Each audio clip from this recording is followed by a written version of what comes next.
Hello and welcome to the Adam Friedland Show.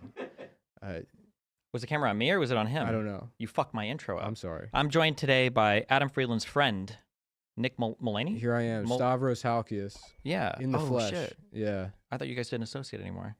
Not like on camera, I guess. Okay. In person. Well, how's life?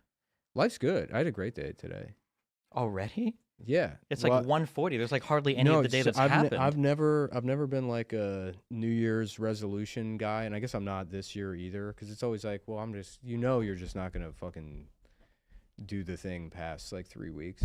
You know what I mean? Yeah. But I start my New Year's resolutions in February for that. that's smart. Yeah. So then you're away from all the other losers. And then when people see you doing your New Year's resolution, they see you doing it like February 2nd. And it's like, good for you. You stuck with it. And it's like, I'm on day 2. That's okay? smart. Well, I didn't this year. I didn't do a New Year's resolution, but like I know that I just do better in the morning anyway. So I've been waking up at like 5:45, 6 o'clock.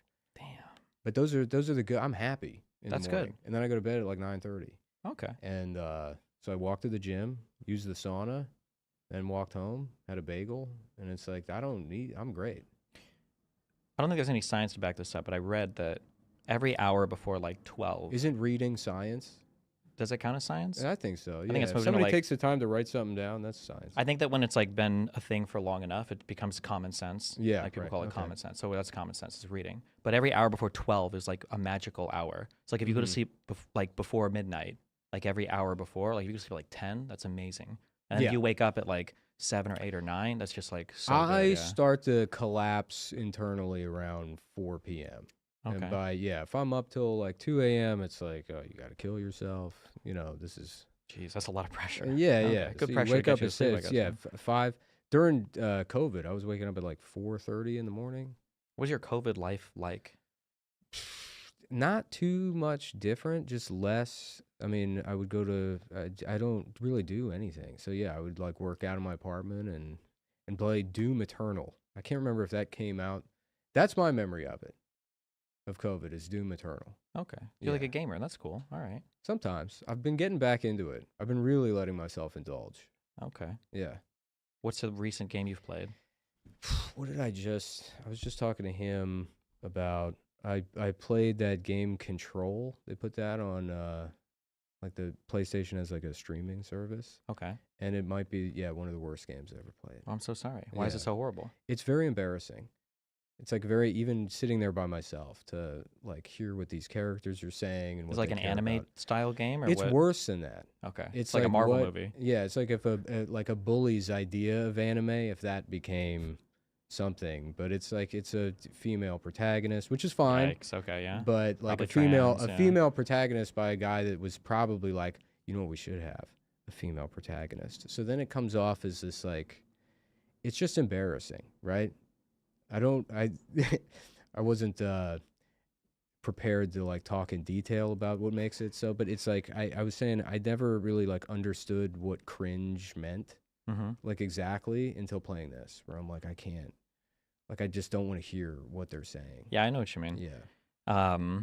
You're way more culturally in tune, I think, than I am. Like you've seen like movies that aren't just the most popular movies, and you like your comedian stuff and everything. I'm kind I of don't curious know from to your. what degree you were culturally Not at in all. tune or not. I'm a gamer, and I've seen some anime basically, and I sit on the Well, computer all we're day. probably on the same. Okay, but you know like more than 2 directors. Okay, that's you have like a world of knowledge away from me. Okay. Actually, I know 3 now because David Lynch just died. So He did. yeah. So you're learning about David Lynch now? No, but I remember the name at least for a few days. Have you watched any of his movies?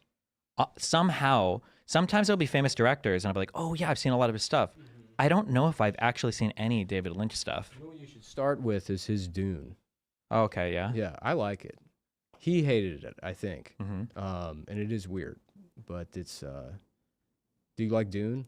I didn't recent like one? Dune 1 that much. I thought it was kind of boring. I thought Dune 2 was okay. I didn't see 2. I think I don't. I've seen the David Lynch Dune, Okay. and then I saw the TV miniseries, and then I saw this one with the boy. But I've seen all of them. Mm-hmm. I could not tell you a single thing about the story. Okay. I don't know anything. That I've just my eyes fucking roll. I'm like, oh, it's like Star Trek kind of. I don't actually know. Actually, there's a Yeah. boy, and he has the voice, and there's the I would worms. challenge anyone that just saw only the new one to tell Mhm. me what that movie's about. I feel like the problem with a lot of And if you can meet that challenge, you're disinvited from the contest. Damn. But if you have, it's got to be funny. So yeah, I can't know right. the answer. We're doing a right? pre-contest where we check to see if you know, and then if you do, you're disqualified. Do you think the whole like woke stuff for media, like you spoke about like the cringy woman protagonist lead? Do you think that was like That's not the overblown? Or problem. do you It's think, not. Yeah, it's not a woke thing. It's that it's this like kind of like, it's just this It's a very like hot topic kind of vibe. It's not. It's not the woke. The game's not woke at all. Sure. It's like a woman with like, she's got like supernatural intuition, and her brother was kidnapped, and he's like crazy, dude. He's like so crazy, and so he's so crazy that the government needs his mind, and then it doesn't go anywhere. It's just like, you know. What does this have to do with it being a woman protagonist over a guy protagonist? It's a woman protagonist written by a man who I'm assuming has never had sex.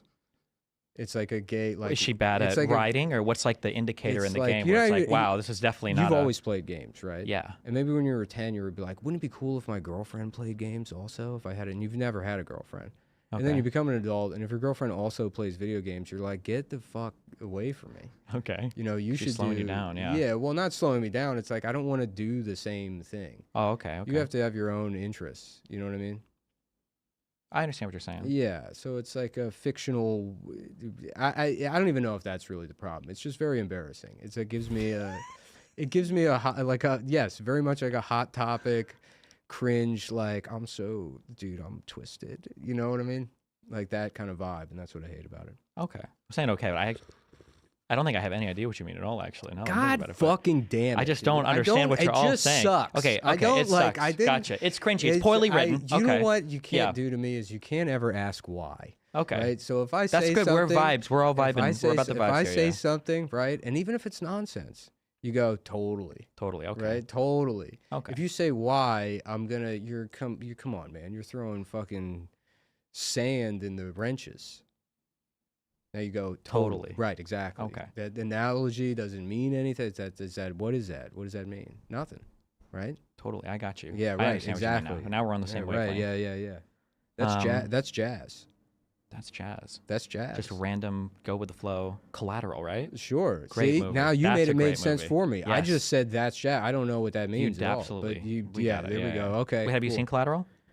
Go here, drink, because you keep trying to drink, and I ask you I questions. got one and I feel sip bad. in. Okay. I got one I feel sip like I'm in. interrupting you. Collateral. No, I'm just nervous. This Oh. is like, I had no idea what to expect coming into this. You told me you got. Didn't we give you like a whole packet of like show prep or whatever? No, they gave me nothing. But also, it's like I come in, you're making fun of my clothes. You're like, you look like a faggot. And I didn't make fun of your clothes, okay? Mm-hmm. And I said fag, not faggot, okay? So also, this is nice. I like this outfit, okay?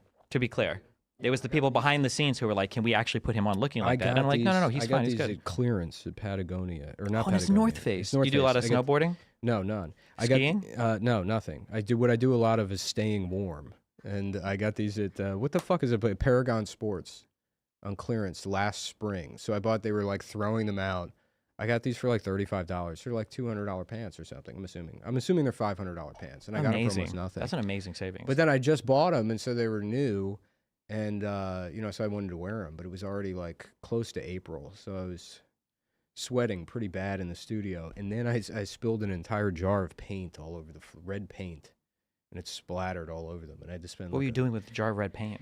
I don't know what the fuck. We painted I hired my friend. I don't know if anyone's watched the Adam Friedland show outside of your. Yeah. Oh, we watched so many episodes on stream. Well, you probably haven't seen it very early on. So initially it was just like, we had a podcast and then we didn't, and it was like, let's just do something else. And I was like, let's rent a studio space. And like, there was an idea to have it become what it is now, but like, we didn't know how to do it. We didn't know what to do at all. We like figured it out on the fly. Mm-hmm. So for the first month or so, we were shooting like test episodes. We would call them like test episodes. And there's one early one. If you see, I'm dressed up like Dracula and Adam interviews Dracula. Dracula was technically the first guest on the show. Okay. And, my friend John, I hired to paint the studio, and that was the day he was there. So the man's ass that like swings behind Adam's head on the ladder, that's John. And John's very John's like a props guy, and he's good at what he does. But he came in to paint, and he told us that those things, the sprinkler. I think those are those risers?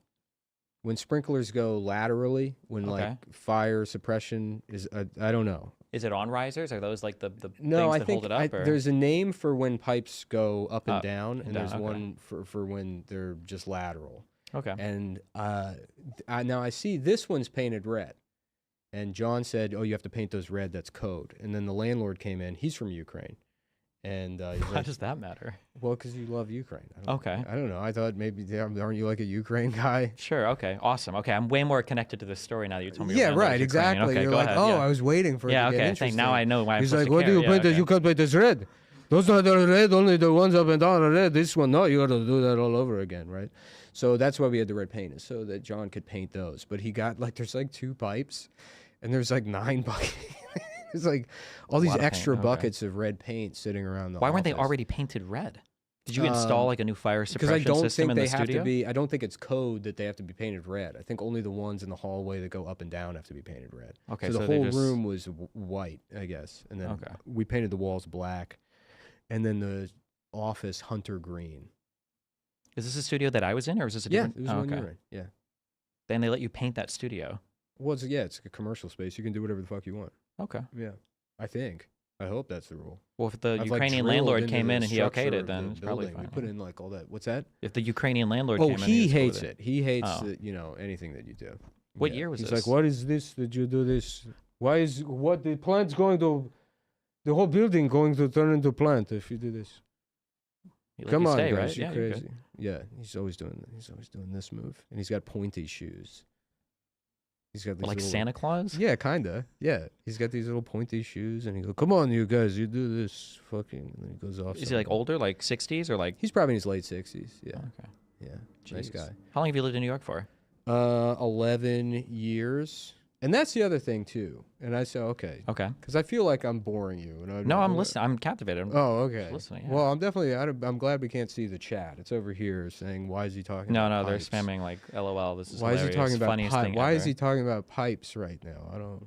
Who is this guy? Super Mario over here talking about all these goddamn pipes he's talking? They're probably calling me fucking, like, this guy thinks he's Super Mario. Well, he's not. He's fucking not, dude. That's what they're saying about me. Who'd you live before you New York?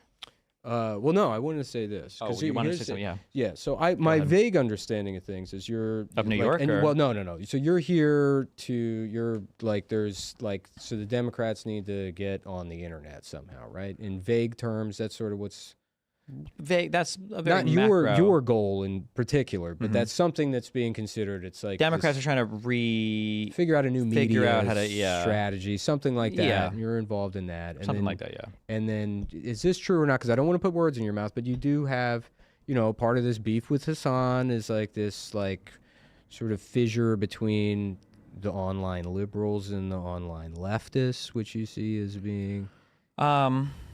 I don't know where you're going with this, so I'll say roughly. Where I'm going with this Yeah. is I have perceived some disdain for like the New York set, whatever you want to call the New York socialists or whatever. I feel like you don't like New York. I love New York as a city. But that's the kind of stuff you don't like, and I'm going to say you can't come to Bushwick.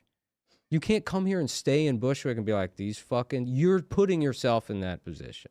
I can totally do that. No, you should be staying. And I can bring I can turn these people to be more like me. Those guys don't listen. We're going to be flying bush There's a flags, 75-year-old man doing Iraqi kickflips outside. This is not the neighborhood where you go to one of the Seinfeld neighborhoods, Go What's to that? Upper West Side, That's in the city still, right? It's in the city, yeah. Go see a better part of New Who York. said I was going to move here?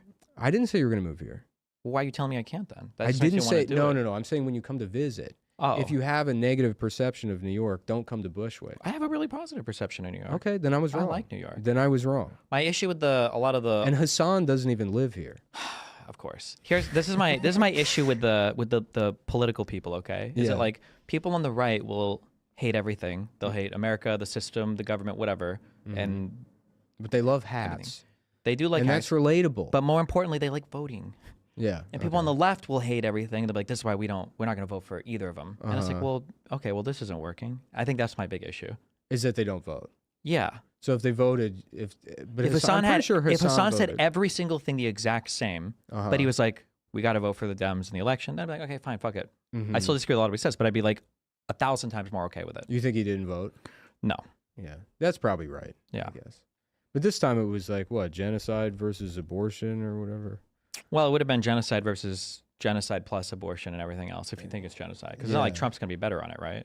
Or do you think Trump has a lot of love for Palestinians? Well, didn't the ceasefire I don't know. I just, look, I mean, I have the Apple News app, so I don't know. But from what Apple You should News, get on Ground News, ground.news/DGG. do they have is that 50% discount code you have on the your own Vantage news plan. now? Or do you have a promo code It's a sponsor for the for news? it. Yeah. That's all. Fair and balanced. There you go. I yeah. need to figure out how to do that. I just have like kratom companies, which is fine because I've had a kratom problem in the past, so that makes sense. That's good. That they I would find that when wanna- your sponsor links go through like Tor though to buy the product, right. probably not. What very I don't effective. like is that I've had offers from every single dick pill company, Okay. which it's like, okay, but why me? You turn 36 and you're a guy, and This they're like, was well, back in my 20s. They Oh, were like, shit. they're like, oh, his audience, none of their dicks work. Jesus. Yeah, or probably him, and it doesn't. But how do you know? You know what I mean? You should ask them. How do they know? Why are you contacting me? The algorithm.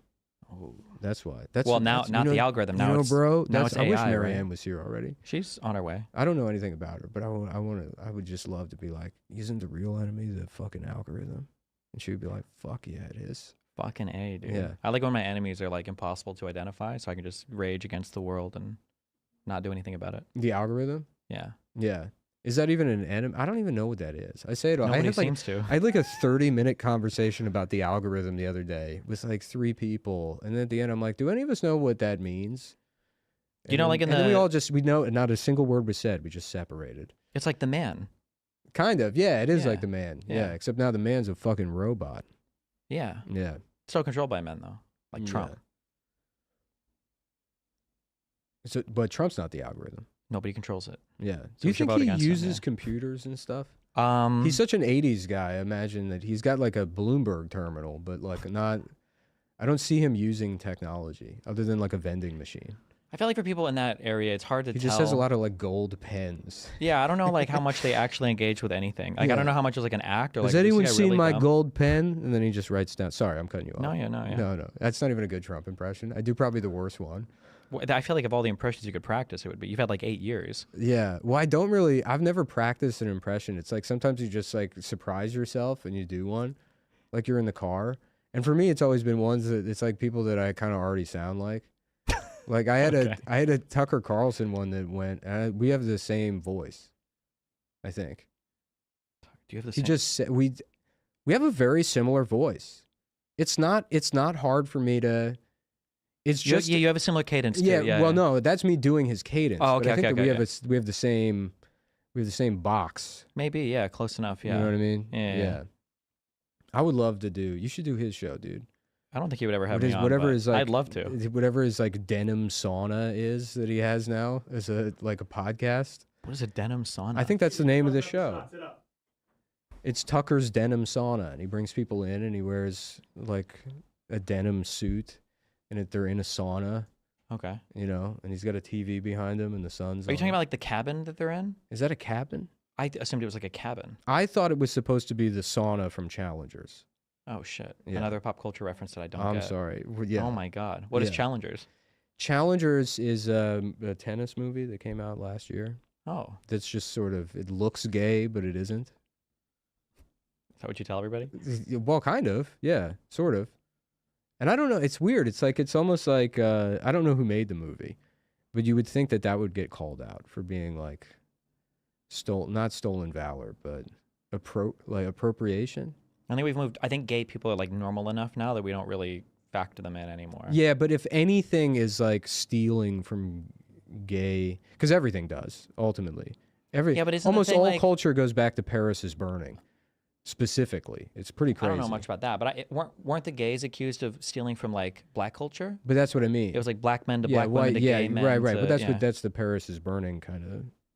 I don't know what the fuck that means. It's a documentary. Oh, another about pop culture reference. ball Okay. culture. And, Gotcha. New York. Any other I'm movies sorry. or I'm not trying directors you to. wanna throw I'm out not. there? I'm No, it's literally. cool. I'm not trying to be like. The thing is, all the have film you, that I watch is like have you from ever Japan read, in the 1920s. yeah. It's black and white. You know, Yeah. you can't watch a lot of it anymore because the atomic bombs like contaminated a lot I'm of the talking film. about a So you got to movie fly there and watch it. Teenagers like, in the, dressing up like ladies, and you sit there like Archie Bunker, and you're like, "Can you believe this fucking Can you shit?" believe this guy? That's what I do with the movie. But no, I'm not trying to like check you on Flex your on pop culture history on pop knowledge. culture No, references. it's good. I am I am a comedian, and that's 90% what the job is you just watch things, and then you nowadays, I mean, you're like, remember this, you know, and people are like, yes, dude, yes, Hilarious. right, exactly. Didn't So, South Park colors? Were they member berries? pretty much, yeah, that's Yeah. how it works. Yeah, that's what comedy is.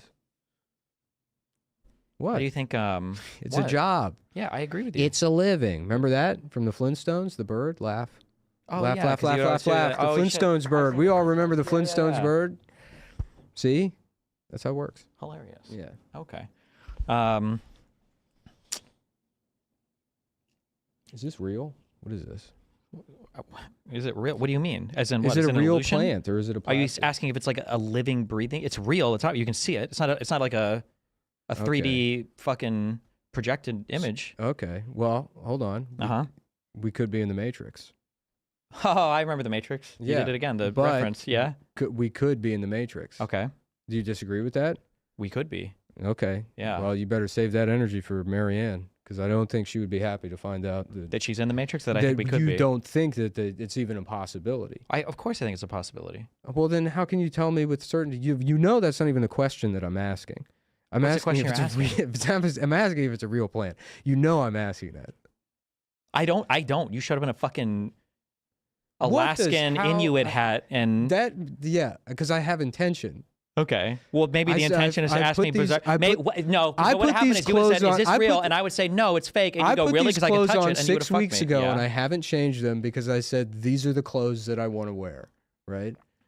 Because I have As soon as we intention. reached out to invite you 6 weeks ago, you're like, "This is the outfit." These are I said I'm gonna put it on. I have a funny story to tell. Uh-huh. I don't even know if you'll like it. Okay, It probably I'm sure I won't be will. a funny story, but I mentioned it recently. There was a comic in DC named Jake Young, who was a very funny guy, but he was part of this like nerd comedy thing. He was a nerd. He was like a Okay. big fat guy, like comic books and movies and stuff. Funny comic, you know.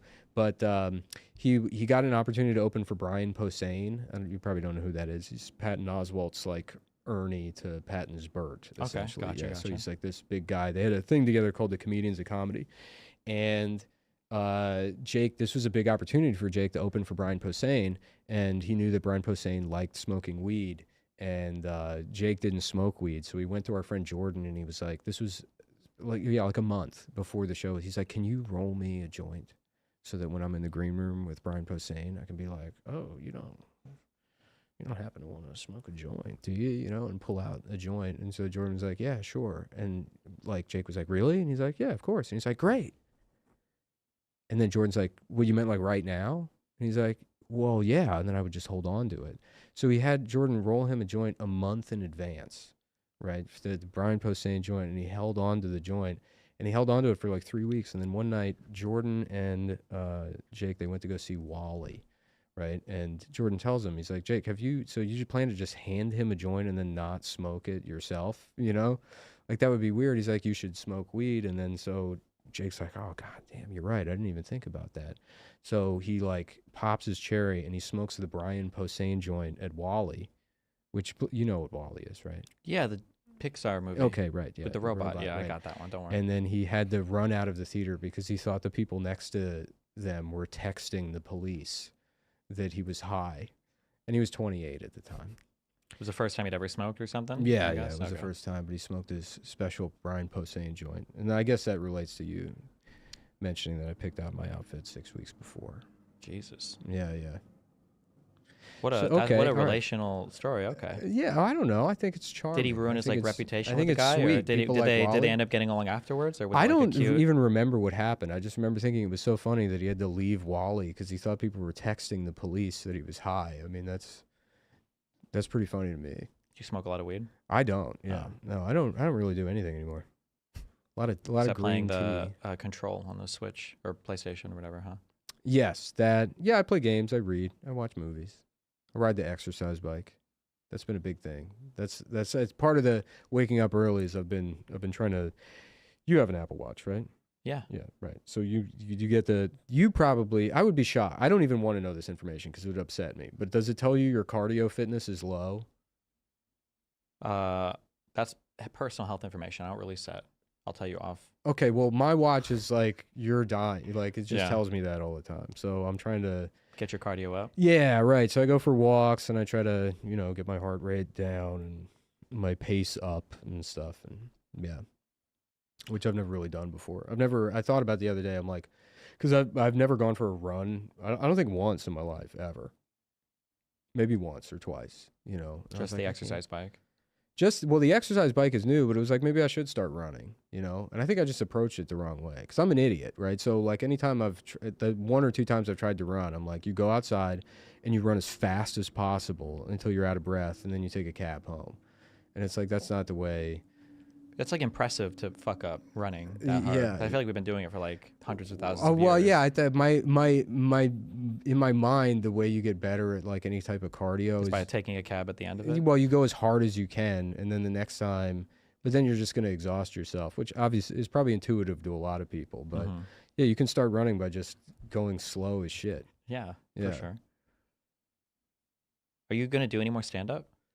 I probably have to. I mean, that's Jeez, that's kind of depressing. That Okay. that pays the bill. Well, I don't have anything written. I just at the end of the year I kind of wrap up the hour, and so I gotta like write a new hour before I can go back out on the road because I don't want to hit markets and like go back to a town and then have people see the same shit.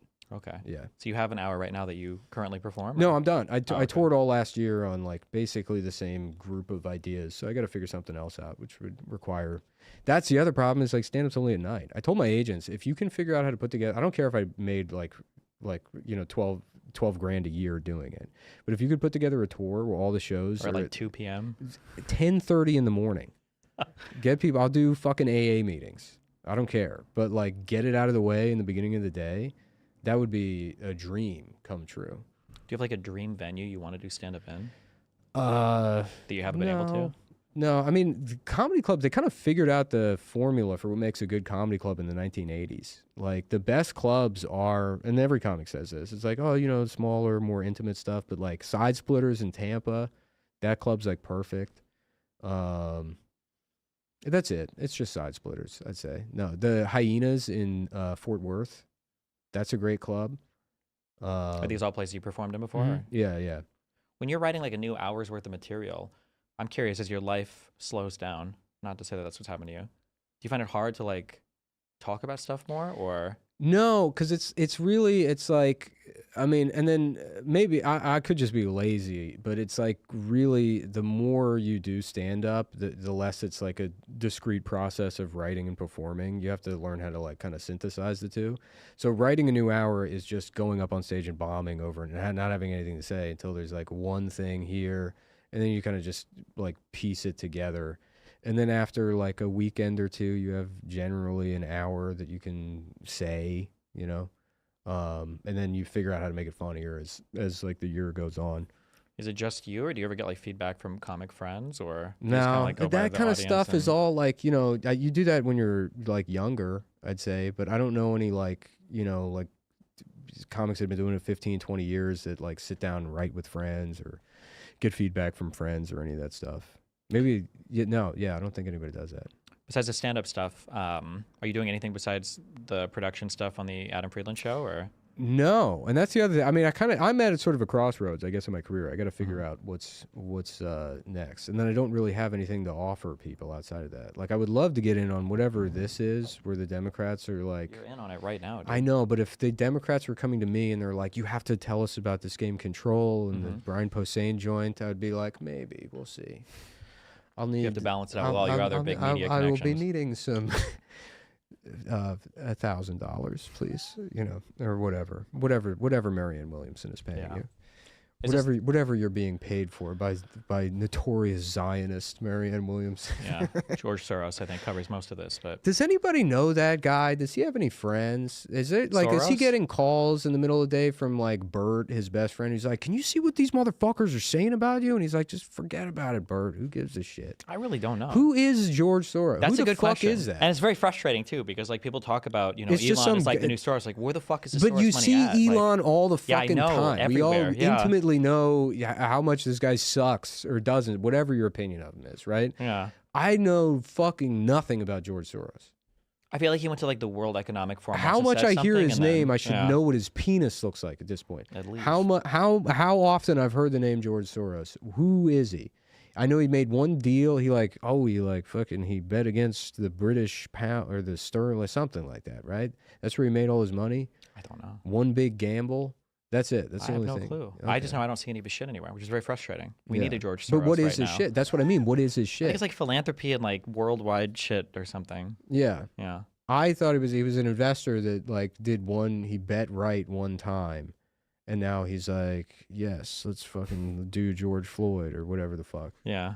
Was Let's he on the ki- George Floyd part of that or the I Derek think Chauvin he side of that? he paid Derek. My understanding of the theory is he paid Derek Chauvin to kill George Floyd so that they could do riots, Oh shit. and that Kyle Rittenhouse could shoot that pedophile that I think molested George Soros' son, and so I think that's That would make sense. That's my understanding of the events. Oh, that's why when they put George in the back of that car, he's like, I need to be on the ground. Yeah, As they say, right. 'cause They he put was- him in the they back already first. had like He's rehearsed it, and they he's knew like, that. You Yeah. gotta kill me. Yeah, I gotta You die. gotta kill me so my wife can get the $50. Oh shit! And that's why it took him so long, because he was like, Derek probably legitimately felt some internal turmoil, because he's Yeah. like, this is an innocent guy I have to kill. Well, he's a fake knee. You didn't know that, did you? Fake knee. His legs are plastic. Jesus. Yeah, Derek Chauvin has plastic. Do you think he put like rocks in them that night so he could? Yeah, lean he had to on 'em weigh even down. heavier? Yeah, like a bobsled. Jeez. You ever see Cool Runnings? Finally. You've seen it? Yes. What an amazing movie. It's a great movie. Wait. Hold on. Hold on. Maybe One you Jack- just is it haven't- John Candy? Was that the guy? Or did I get the name Yeah, wrong? he's the coach. Yes. Okay. Yeah, yes. Yeah. Yeah. That's now. This is real, true cinema. Yes. Yeah, and then he was Amazing a movie. disgraced bobsled guy because he got caught weighing down his bobsled. True. And Cheated. he's like, maybe I'll get a couple of blacks to do my job for me. And then he went down to Jamaica and then taught them bobsledding. And is it a true story? It must be, right? I It's think so so. inspirational. Yeah, Fuck, yeah. if that's not a true story, I'm gonna feel real bad now. Every time I hear it, it'll never make me like, I'll never stop chuckling at the idea that there was a famous fat man named Jonathan Candy. I mean, that's. Listen, if we have Anthony Weiner, okay. Imagine you met a big fat guy and you're like, what's your name? And he's like, Jonathan Candy. You know, I mean, it's like, come on, man. Somebody's got to live your life. Yeah, Eric Cinnabon. And I'm 450 pounds. Nothing. What I don't know how to follow this up. What? Think of other Is this people. the slowest you've been? I don't know anybody. Eric Cinema's not a real name. The slowest I've been. What about the slowest your life has been? Oh, the slowest. Like, is my this life like the has most been. transitional period of I your don't life? know. We discovered the other night we're birthday brothers, right? We're the same age. Oh, because you were born like a day after me, right? No, we figured it out with the time zone. I was actually born before you, but Okay. yeah. I don't think that's how that works. That's but well, okay, yeah. No, we did. Gotcha. I'm older than you. Wait, in '88, we're like the exact same. We're the almost. exact same age, dude. Oh shit. Yeah. Yeah. Is that like intimidating that you see me like doing so much stuff and you're like taking cabs home Well, after running? Or? I don't see you doing so much stuff. I'm pretty checked out. Oh, what the fuck? Yeah. I know what I've seen you Too do many is, video games. What I've seen you do is the Adam Friedland show, which is fine. What's wrong with video games? Nothing. No. You're I a mean, child. maybe now that I know that you're getting fucking Soros money, it's like, yeah, I'm jealous of that. Does that make you feel good? Is that what you want people to feel? You want them to feel bad because Yes, you're doing and well? intimidated. Yeah. Yeah. But only because I'm trying to make you better. Is it better in what way? You've seen the movie Everybody's Whiplash? on their own path. Do Seen- you want somebody who works at a grocery store to feel bad when they see you doing well? Yeah, he should be an assistant manager. Well, then who the fuck is going to work at the grocery store? A new kid who's going to be brought in and made to feel bad, So so he can become the child assistant labor is manager. what you want. You want an endless I just want a stream of continuous child treadmill slaves? of people being pressured to be better. That's the American dream. No, it's not. People should be free to exist as they are. We need people that don't want to do shit other than work in a grocery store. Really, what if they exist as pedophiles? That's not a job. It can be. Yeah, well, I'm sure you'll be parading them all through this studio. Epstein and Tate, yeah, right. didn't these guys make a living doing stuff? Yeah, I guess. Yeah, there but you would go. you say that his job was pedophile? I don't think that was his job. Maybe it was like a qualification for the job. In the same way that like a janitor's job isn't garbage. No, You know but what I being able to mean? like It's deal like- with garbage is probably like Exactly, that makes him a janitor, right? So Yeah. Epstein isn't, his job isn't being a pedophile. Imagine a janitor that every once in a while finds like half of a Big Mac in the trash and he's like, ooh, yum, yum, yum, yum, yum, yum. And one for me, perhaps. That's how he talked. Did you Yeah. know that? Yep, I believe it because I bet his name would have been John Cheeseburger. Yeah. Right? Get it? Yeah. Yeah, John Cheeseburger. But he wasn't fat. If his name was Jonathan Fucks Children. Hi, I'm actor Jonathan Fucks Children. Breaking news. Actor Jonathan Fucks Children caught with child pornography. Jesus. Shocking news. Shocking news. Yeah, This happened with Anthony Weiner, right? it did. Yeah. Unfortunate. I like Yeah. that guy a lot. But you knew he had a penis. I mean, literally True. any man But could it's be still a named little Anthony bit- Weiner. somebody in that courtroom was giggling when they were. Yeah. Yeah, hopefully. Fuck. Was he the one that he was Carlos Danger? That was his... Carlos Danger? Isn't that what he like called himself? That sounds like a online? Mexican superhero. Yeah, no, that was his like. Wasn't Carlos Danger Anthony Weiner's like nom du fuck? I don't know what Carlos Danger is. I just have no idea. Could somebody fact check that? Is that a right? comic book name or It's right. Yeah. what is that? That's what he would call himself over text messages Oh, when he okay, was. okay. Yeah. When he was. I don't even remember what he got in trouble for, other than he like cheated on what's her name, Huma Abedin. Is that it? That sounds like a brand of hummus. No, it's like she worked. She's Hillary Clinton's hummus manager. She was her aide. I She think. gets all of her. Yeah, her because hummus. they got Hillary's- they got more emails Yeah. that way. I remember that the emails. That was Hillary's a big deal. Hillary's embryo hummus. She grinds them all up. Grinds them all up. She's like, "Where's my pita bread? I need my embryo hummus."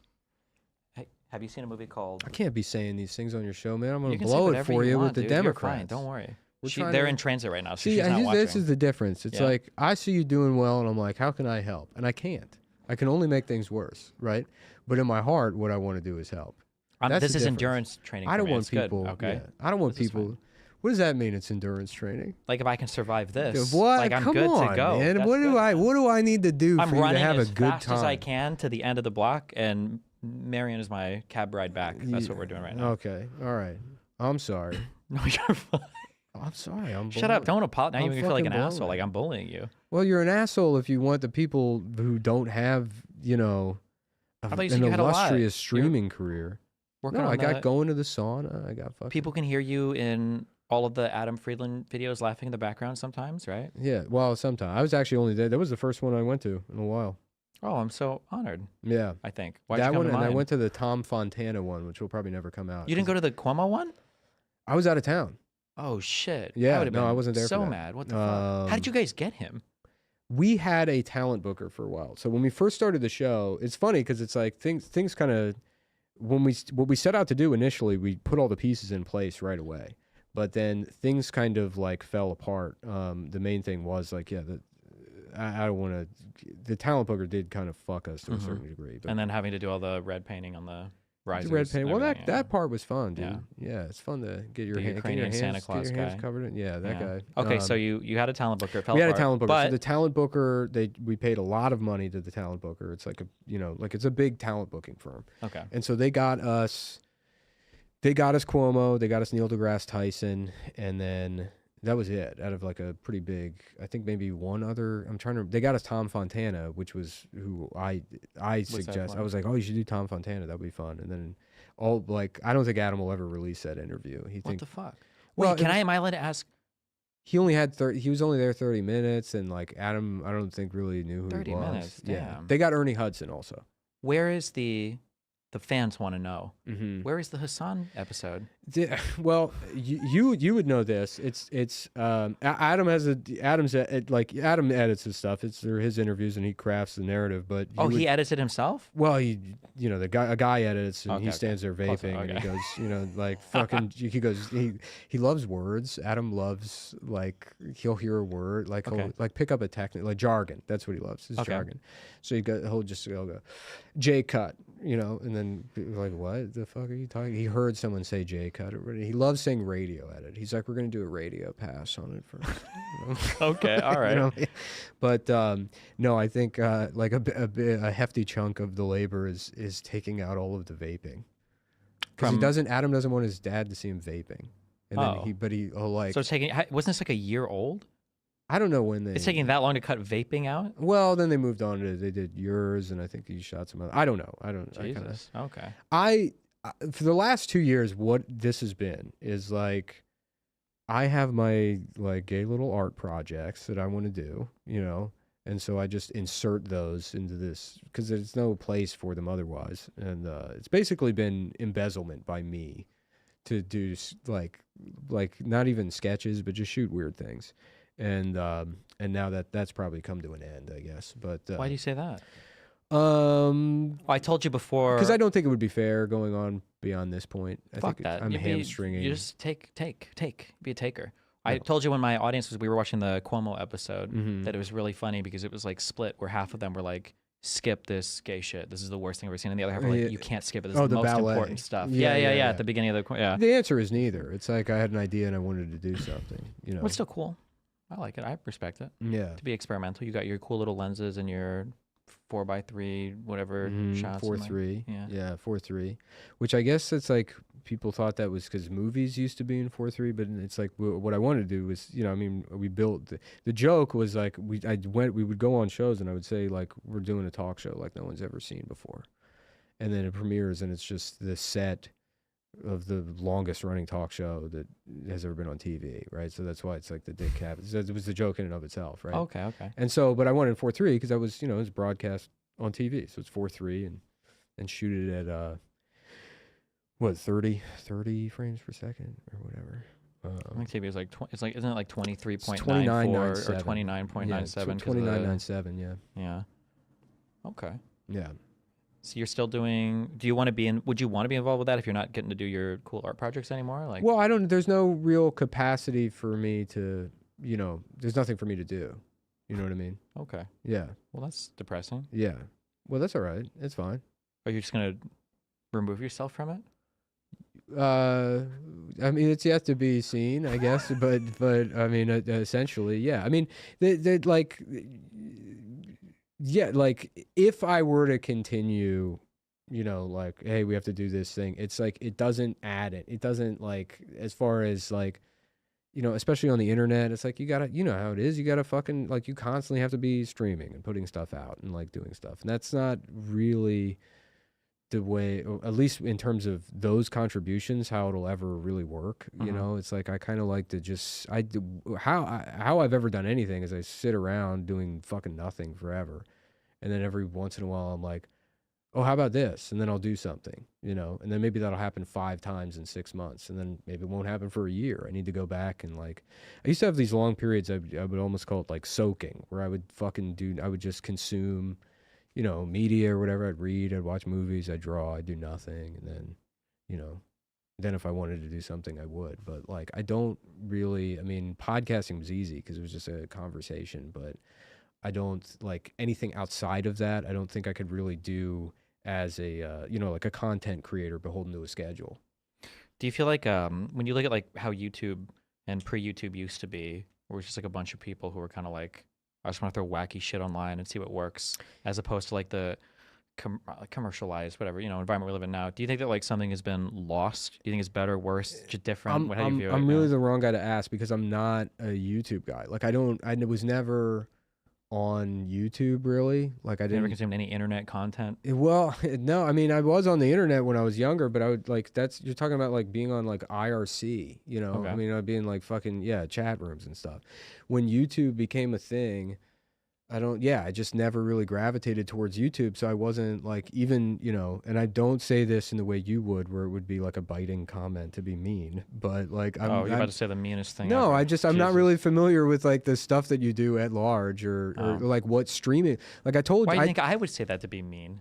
Because you do that. I would never do that. You're like, so you're the shittiest comedian in the world? Ha And I'm like, well, Jesus, I don't know. Yeah, enough for me to build a caricature of me in your. Well, head. I don't know. Right. I don't. You know, I was hoping to replace this guy with, Yeah, this gremlin idea I have. Yeah, you dressed the part for it. So. I do, yeah. But no, I just don't really. I was never really on YouTube. Even when we had the old podcast, it's like I never even thought to put it on YouTube. You know, because I'm like, what the fuck is YouTube? You know, I don't like. It just never really. Yeah, I don't think in terms of like. I can't answer, do I think something is lost because I don't know what it was versus what it is now. Yeah, sure. Yeah. That makes sense. When you put you on the Adam Freeland Show's YouTube channel, you put your comedy special up there. I did, yeah, just because, I mean, the comedy special, and it's, you know, I mean... When you were filming that, were you thinking like this is going to go online, so I have to do it a little different, or was it just you just filmed whatever? No, I knew it was going to go online because there wasn't going to be an opportunity to sell it. It's like that was, I mean, look, like the reality right now is since like COVID ended or whatever the reason is for it, the last couple of years there's been an insane amount of money in stand-up comedy, right? And I kind of really, when I like moved to New York, I moved here just because I wanted to live in New York, and then I had a job. I had a freelancing contract with typing. Okay. And I got so good at typing. No, you're like finally all that IRC time is like fucking. Yeah, right, okay. Exactly. So I got a job as a professional. So I found out secretary. I have Parkinson's. Yeah. Okay.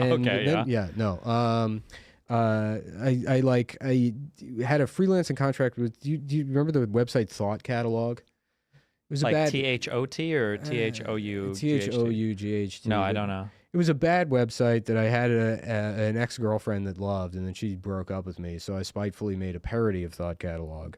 And then the guy that owned Thought Catalog was like, hey, this is funny. Why don't you can just write these articles on my website that I own? And so I did this like mommy blogger character for like 2 years.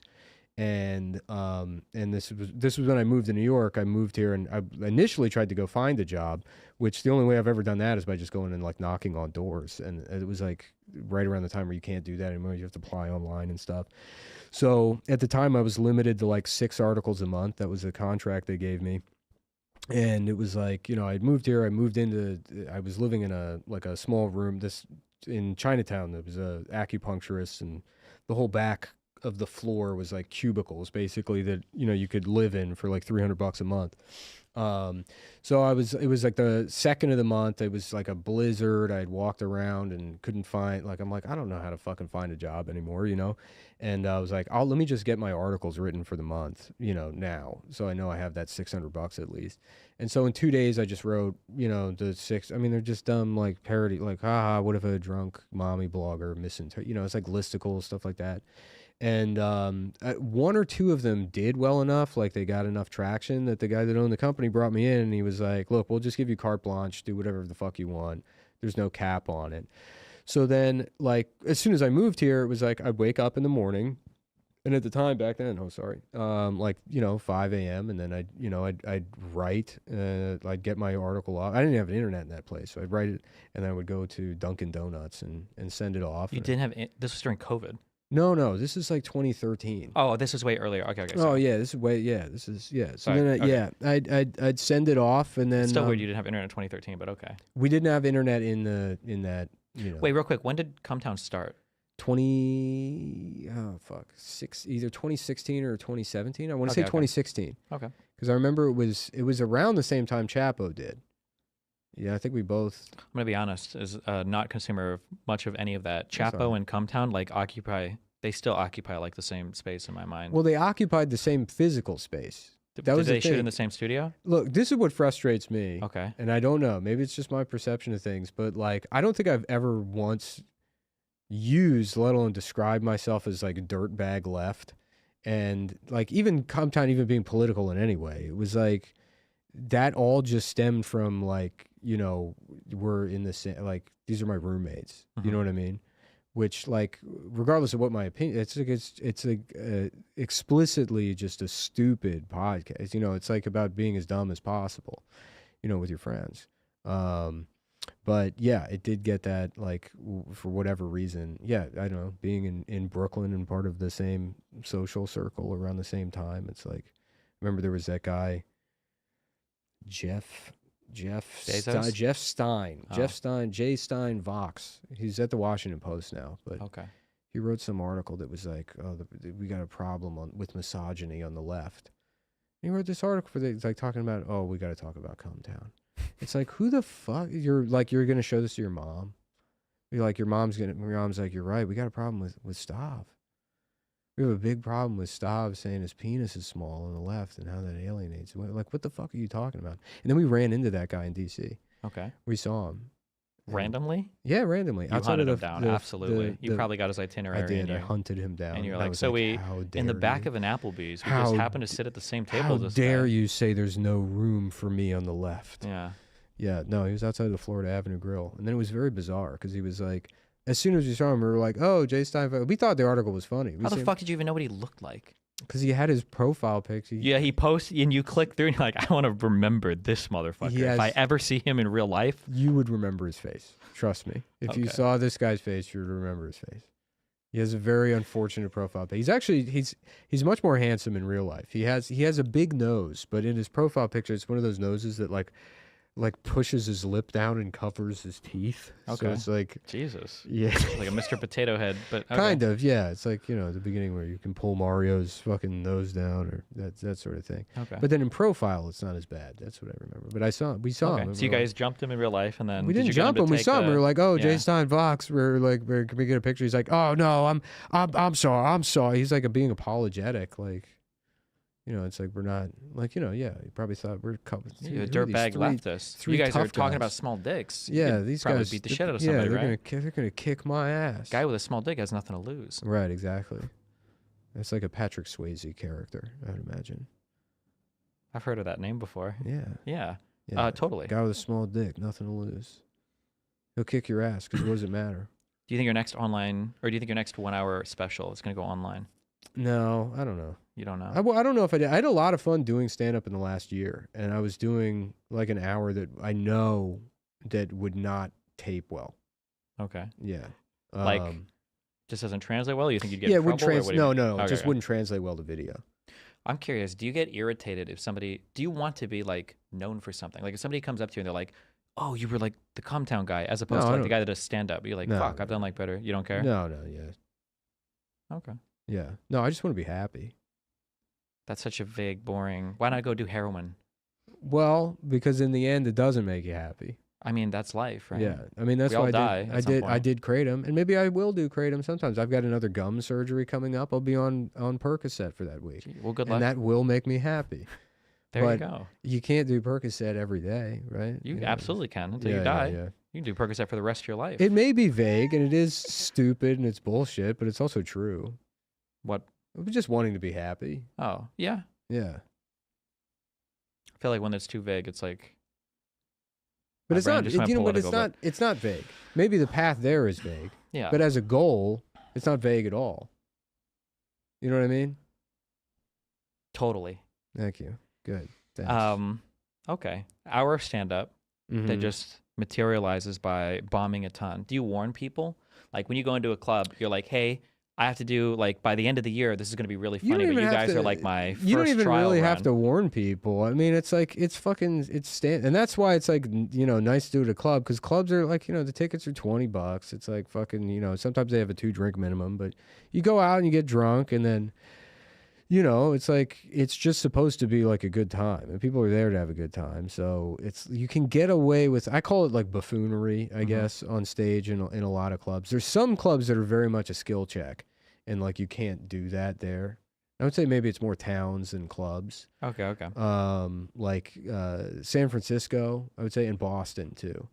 Both of those places, you can't just go up and try to be like, you know, just vibes and fucking, you know, yelling or any of that stuff. They do want like jokes. Do you have any desire to like be a part of the comedian community, or do you just like doing your own thing? I don't know what that means. Like, if you ever got invited to like co-host like a Kill Tony thing, or if you ever got like yeah, like, well, like, you know what? Like up until, to be honest with you, these are all like personal questions that have to do with me that wouldn't really apply to like being a comedian, I guess, or things I'm trying to figure out in my own life. Like a comedian. I know, but I'm asking you personally. It's my answers aren't motivated by anything that has to do with comedy. Maybe it's related to what got me to do comedy in the first place, or whatever. But like, I would say no to doing Kill Tony for the same reason I would have prior to today said no to doing something like this, because it's like I don't really like. It's like I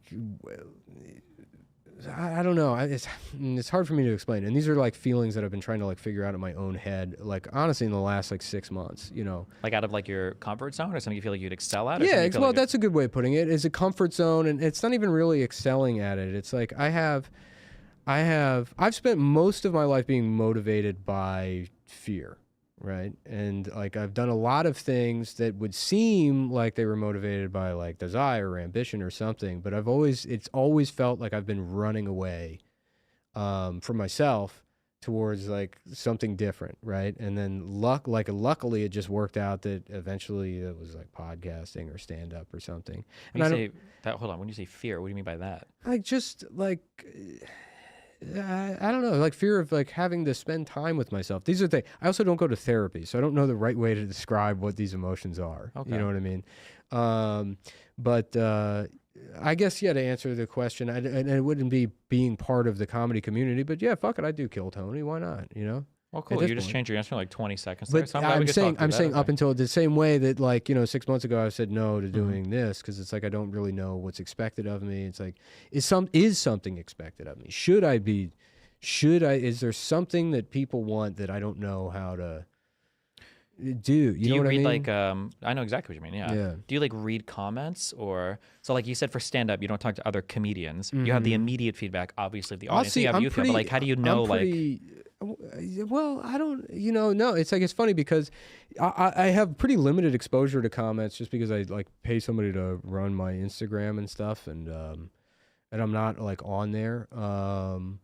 But it's like, even if I don't see comments, I can imagine them, you know, it's like, but that doesn't tell you what the people actually feel, but that's what's important is what's going on inside my head.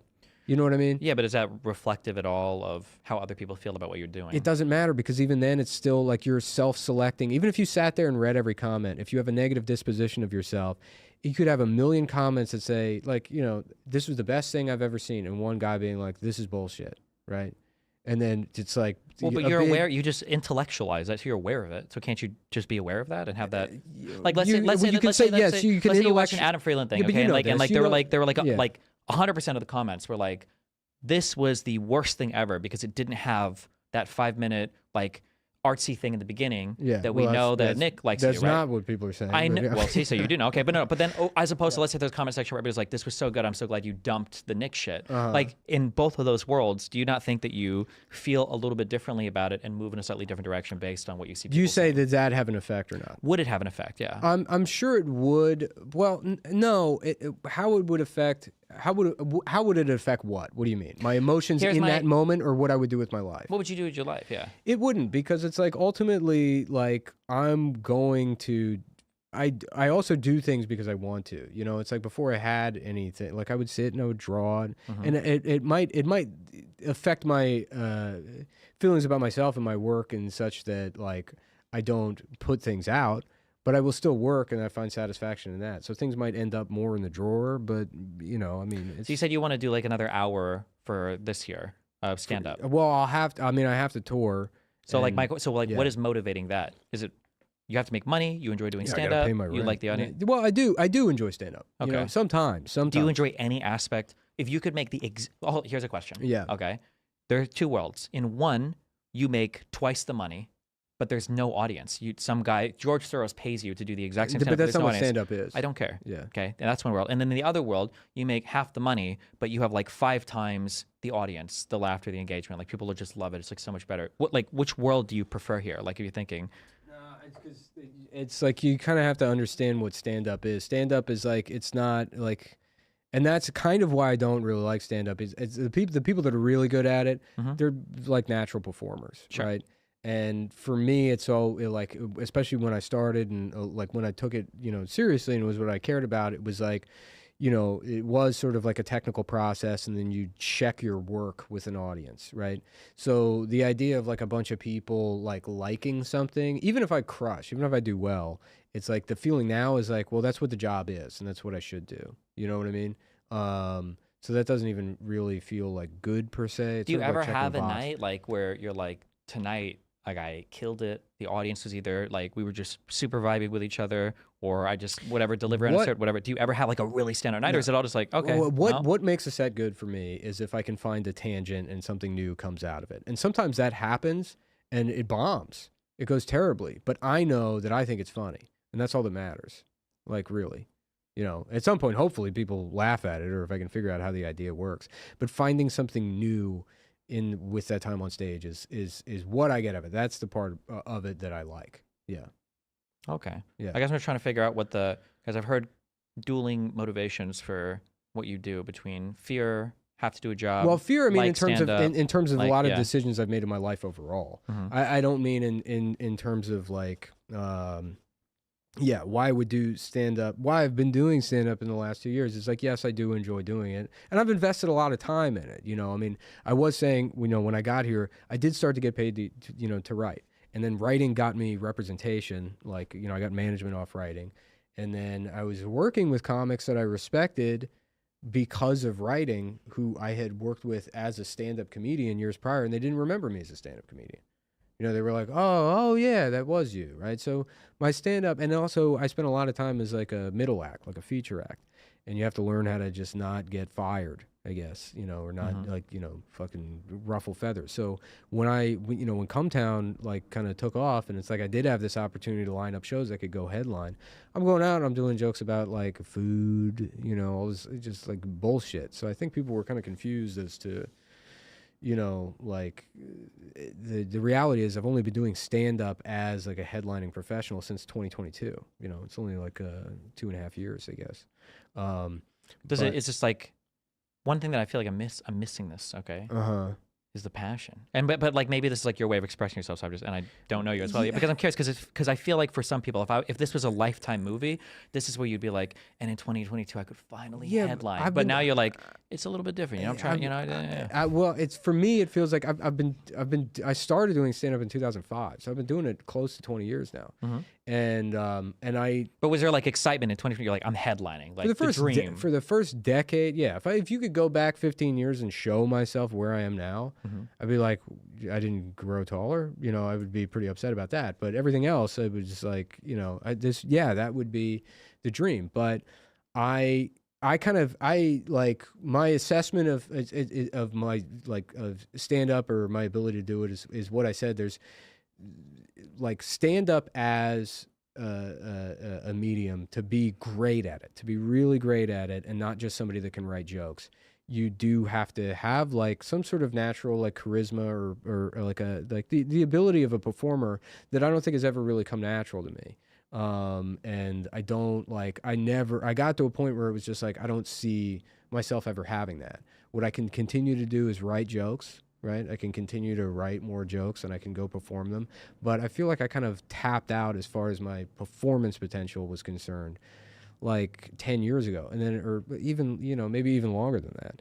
And you know, 10 years ago this is also incredibly boring stuff. I'm sorry. No, it's not. I think it's interesting. But you know, I had done Just for Laughs in Montreal. I did New Faces, which at the time that was like a pretty big, you know, that was the brass ring if you grab it, you know. And it didn't lead to anything, you know, and it was like, it just seemed, I looked down in the road and it was like, okay, maybe you get a Conan spot. That's $200. That's it. And then those weren't translating to headlining gigs at the clubs either. And then things really started to get dire, like, cause, and this was kind of my exposure to YouTube stuff in real life. I went to Caroline's one time and I was like friendly with the bartender. So I went to talk to him. I was in the neighborhood.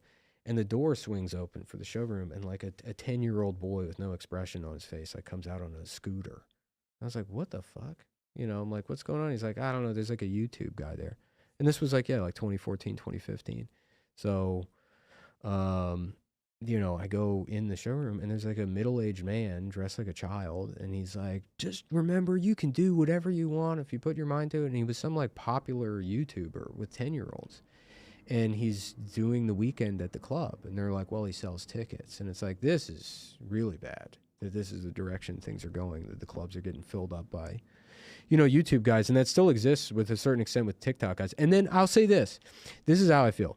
Because I did start headlining like, 2 or 3 years ago, like all the clubs. I could go through all the clubs and headline. And when I was a young comic, and it really meant a lot to me, and I like loved comedy, and I would do the things you're talking about, where I was like, my friends were comedians, and we'd go do shows, and we'd come home, and we'd talk about bits, and I'd write things out, and I'd be thinking about it all the fucking time, and it was the only thing that mattered to me.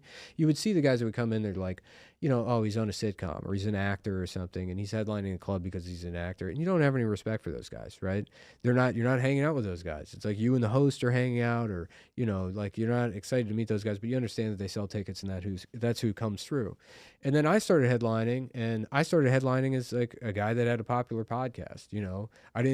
I gave up on stand-up basically 10 years ago, and so it was kind of like a bittersweet thing where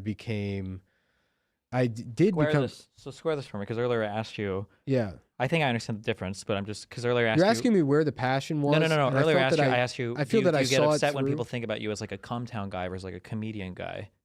Now it feels like there is kind of like a little bit of a like. But it's not what people think about me, it's what I think of myself. Okay. And that's kind of what people think of me wouldn't bother me if I didn't have negative opinions of myself. Okay. And the negative opinions of myself is what would preclude me from doing something like, fuck it, yeah, I'll do Kill Tony, I'll do this. I don't care if I look like an idiot.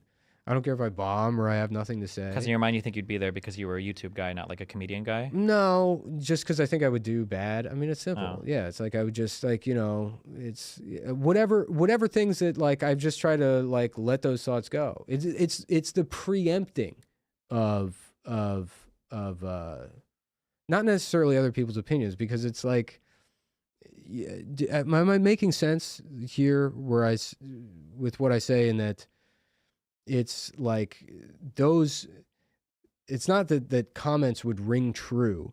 It's that they only have an ability to affect you if they're on some level in your head was like, I've already said that about myself. Yeah, of course. And I don't like, I don't like that I feel those things about myself, because ultimately I'm not a bad guy. Mm-hmm. I'm just some fucking guy. You know what I mean? And it's like, I don't want to live my life that way. Sure. So it's like, okay, fine. Yeah. Maybe I am a shit. Maybe I'm not even going to say it. Like, maybe I'm a shitty comic. Like, who cares? Who cares? Fuck it. I'll come do this. I'll do Kill Tony. I'll do whatever. Okay. I just want to have a good time. I kind of understand what you mean about the, if you're like big in YouTube, you can be big in anything, even if you don't deserve it. So like, I went to school for music for a little bit, and then I quit because I was working too much. But like, today I could release like an album of like bullshit piano stuff that would be like high school level at best, but I could outsell probably 99% of musicians in the world who are infinitely more talented than me, just because I have like the YouTube presence. Well, let me ask you this: were you passionate about music at some point before this? So that's something you would have wanted to do, want to have done. But right? I would feel dumb if I'm getting invited to a thing and I know that my performance is not where I want it to be, but I'm getting invited because I got like a big YouTube and then show here's where it's like further complicated, is that like I didn't make it as a stand-up comedian, but I did do it with comedy. Right, I did do it by being funny on a comedy podcast and all this shit.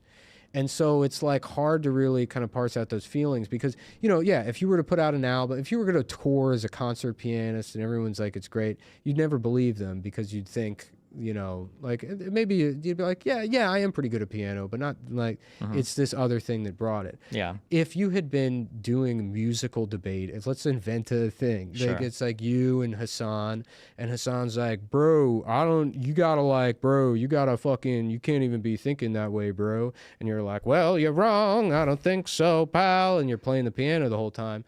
And it still would be kind of weird. It would be very weird. And it would be more difficult to parse out, because you are using your talent there, but it's not like in the same way. I know, but I'm beating a hammer, like I'm hammering an hammering out here. Yeah, no. This fucking, so let's say that there's some aspect of what. Or when I say it's weird, I'm saying the feeling would be weird, because I wouldn't know if you wouldn't, it would, but there's still a part of it is like, the piano playing that led to that. It also probably hurts it to like a layman. It would be like, oh, like you're a stand-up comic, so you could probably be like in a really funny comedy movie. Yeah. Or if there's like an actor who's like in a funny comedy movie, I bet he could do stand-up because he's like a funny guy, because it seems like all the same shit to everybody. And then there's another aspect of it that's like how much of it is just, it's like I am older now. And then even if I had gone that traditional route, I would still be 20 years older than I was.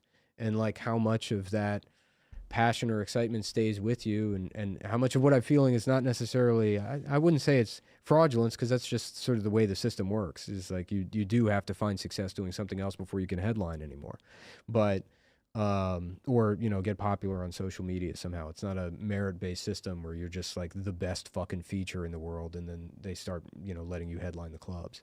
But it's like, let's say it was, and I did work my way up in some pure sense. It's like how much of what I'm feeling is just, I'm middle-aged now, and, I remember being young and having that hunger. Jesus Christ. What? I mean, no, that's like a natural thing. I think people We're feel the that same way. age. Calm, slow down, okay? Damn. Yeah, I don't know, but you're... What would an exceptional year this year look like for you? Like a dream, not like a I survived and I'm doing okay. I would What would like an exceptional year be? I like really if I can see a project through, and I have like a couple of irons in the fire with different things. I don't really know what's going to materialize yet.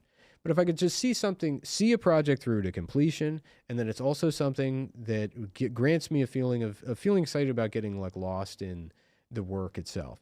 It's like, with I don't know if you do, like, when you would make music or something, you'd work creatively. There's an aspect of locking yourself away in a room doing it, right? Mm-hmm. And I would do that. Like, even when we had the podcast, I remember there was like, Stav went to Greece for like 6 weeks, and like I wrote an iPad app to replace him, and I'm not a coder, but I mean, I can sit down and like do a Swift tutorial and figure out how to put an app on the iPad.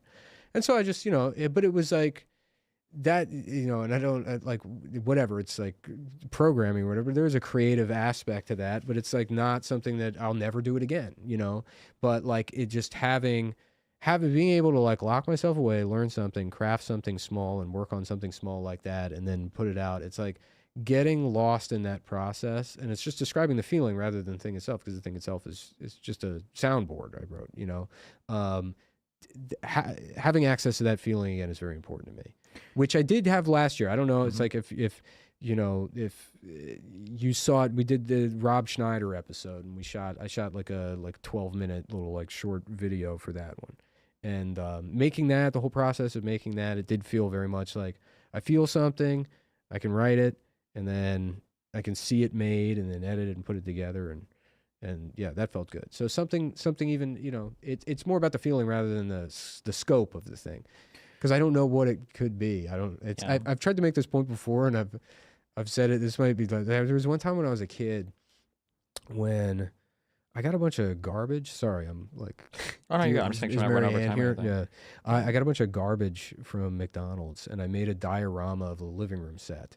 Like just one afternoon. I don't know why I did it. I took the bottom of like a Big Mac cup and I folded it in, made like a little coffee table and the apple pie boxes, and made like like couches and chairs and stuff.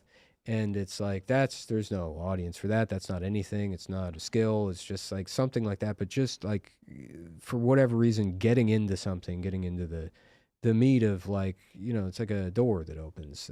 That's what I want. And it's, it's abstract, so I don't know.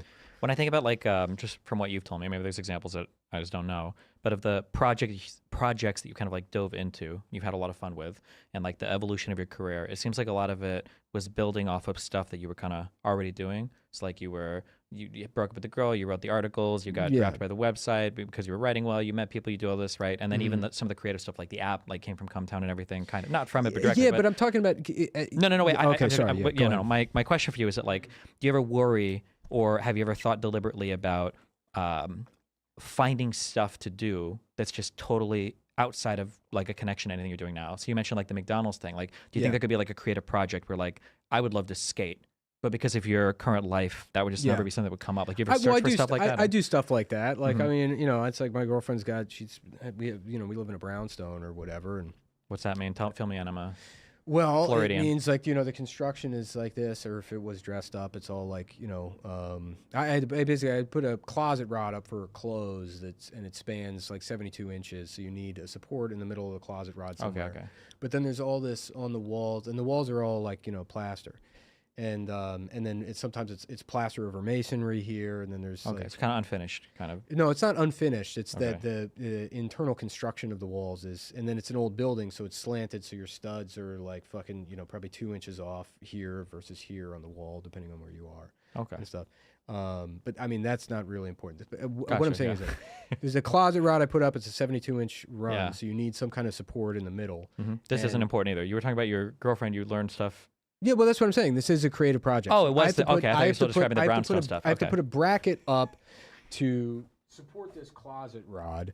And I mean, I could just fucking just put some metal thing up there, but then now I'm like into the weeds, and so I'm gonna fucking, I do woodworking sometimes, so I have a bracket I'm gonna build, and it's got like it's slotted, there's like a sliding dovetail so that there's a bigger bracket that goes on the wall, and then I can route the edges so that it matches the chair rail. That's like an original detail in the stuff, and that's creative. It's creative to work on stuff like that. So I do still have things like that, but even with I mean, like sometimes it was I don't think there's often small things like that are not for like public consumption, but things like that excite me. The problem is I am also, I have a life and responsibilities and stuff. So it's like, I guess it's like the next year, hopefully somehow that energy, I get to indulge in it, and it dovetails with things that benefit me in my career.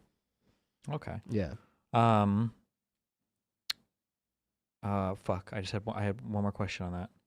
You Hopefully this wasn't incredibly boring. I don't know. I'm sorry. No, I don't think it's boring at all. Yeah, No, yeah, you're yeah.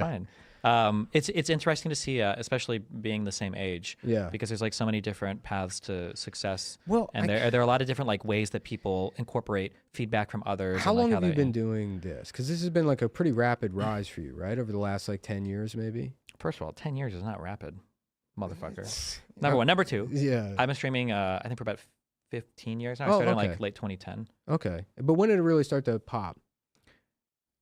It depends on, that's a hard question to answer. So like, Yeah. for instance, I would say 2011, 2012, I was the largest streamer in the world. Yeah. But that's because it wasn't a huge thing yet. So Yeah. I was the biggest StarCraft 2 player, and that was the big game. Yeah. So like with 4,000 concurrent viewers, I'm the biggest streamer in the world. But Do you- now they're like, people have 50,000 concurrent viewers or 100,000 or more. So it's just, Do you feel like you genuinely get time to saturate in the moments as they pass you in your life as they are, or is it just moving like very quickly and you're like just I think that I'm like, I feel like I live in a really lucky moment yeah. to where I genuinely do like doing all of this kind of stuff. Mhm. Like talking to Marianne is going to be very interesting. Yeah. She's a crazy figure, and Yeah. in the best way I mean that. And then she's running for a chair that I think is politically important. Mhm. But because like my interests are so broad, and I've talked to so many different people, I get to chat with people like you too. Mm-hmm. That's like, considering 15, 16 years ago, I was just doing like menial work. Right, This is right, like right. a dream, I think. So Yeah. and I do try to prioritize for things But that I enjoy. did you have aspirations back then? I would say like in high school I did, but then once I hit Yeah. college, I was like, man, that's kind of fucked. So as long as I can survive, like as Yeah, long yeah. there's a thing I think that when you're working where it's like, as long as I can work enough to pay all my bills before I die, I'm like, good. Yeah, like, I don't yeah, get yeah. behind and get fucked. Right, then I'm right, okay. right. Yeah. Have enough Yeah. money to die. Yeah. Yeah. So I would say this is like significantly more fun than all of that. And I still get Yeah. to like choose, like if I don't want to do something, I just like choose to do something different, I guess. So, Yeah. It's always weird when people talk about like being grateful or appreciating things. Like that's something you can just like will. You know what I mean? It's either you feel it or you don't. You know what I mean? Yeah, I think it definitely Yeah. comes. I mean, like I don't fault anybody for not feeling it. It just depends. It comes from your background. Like a lot of people now who do content get into it when they're like in high school, and so Yeah. how could you ever even feel anything? Because it's just like the path of your life. Yeah. You know? It'd be like saying, do you feel grateful that you can buy clothes and be in a heated building? And it's like, I Yeah. guess, but I mean, I've had that my whole life. I don't really know. Can you feel grateful for that? Yeah, well, I guess it's more like especially if for me, and then maybe it's different, but like streaming, well, I guess if you would say you've been doing it 15 years, I guess it has existed long. It's like there's no way to, like when we were growing up, to aspire to be a streamer that does debates, because that wasn't a thing that Yeah. existed at all. Mhm. And likewise, it's like I found success with podcast. I mean, I had listened to one podcast. It just sort of happened around me. And so it's like I'm grateful for the money, certainly, but like it's like I don't like it. Just feels like things are changing so rapidly, and that's the other thing that's weird about being back in the clubs and the green room and stuff. Which I feel like I'm talking in circles. No, now, you're so- not. Okay, here one final question. Actually, I'm curious. Yeah, Before they kick us out, so for you, you said that like your goal is to be happy.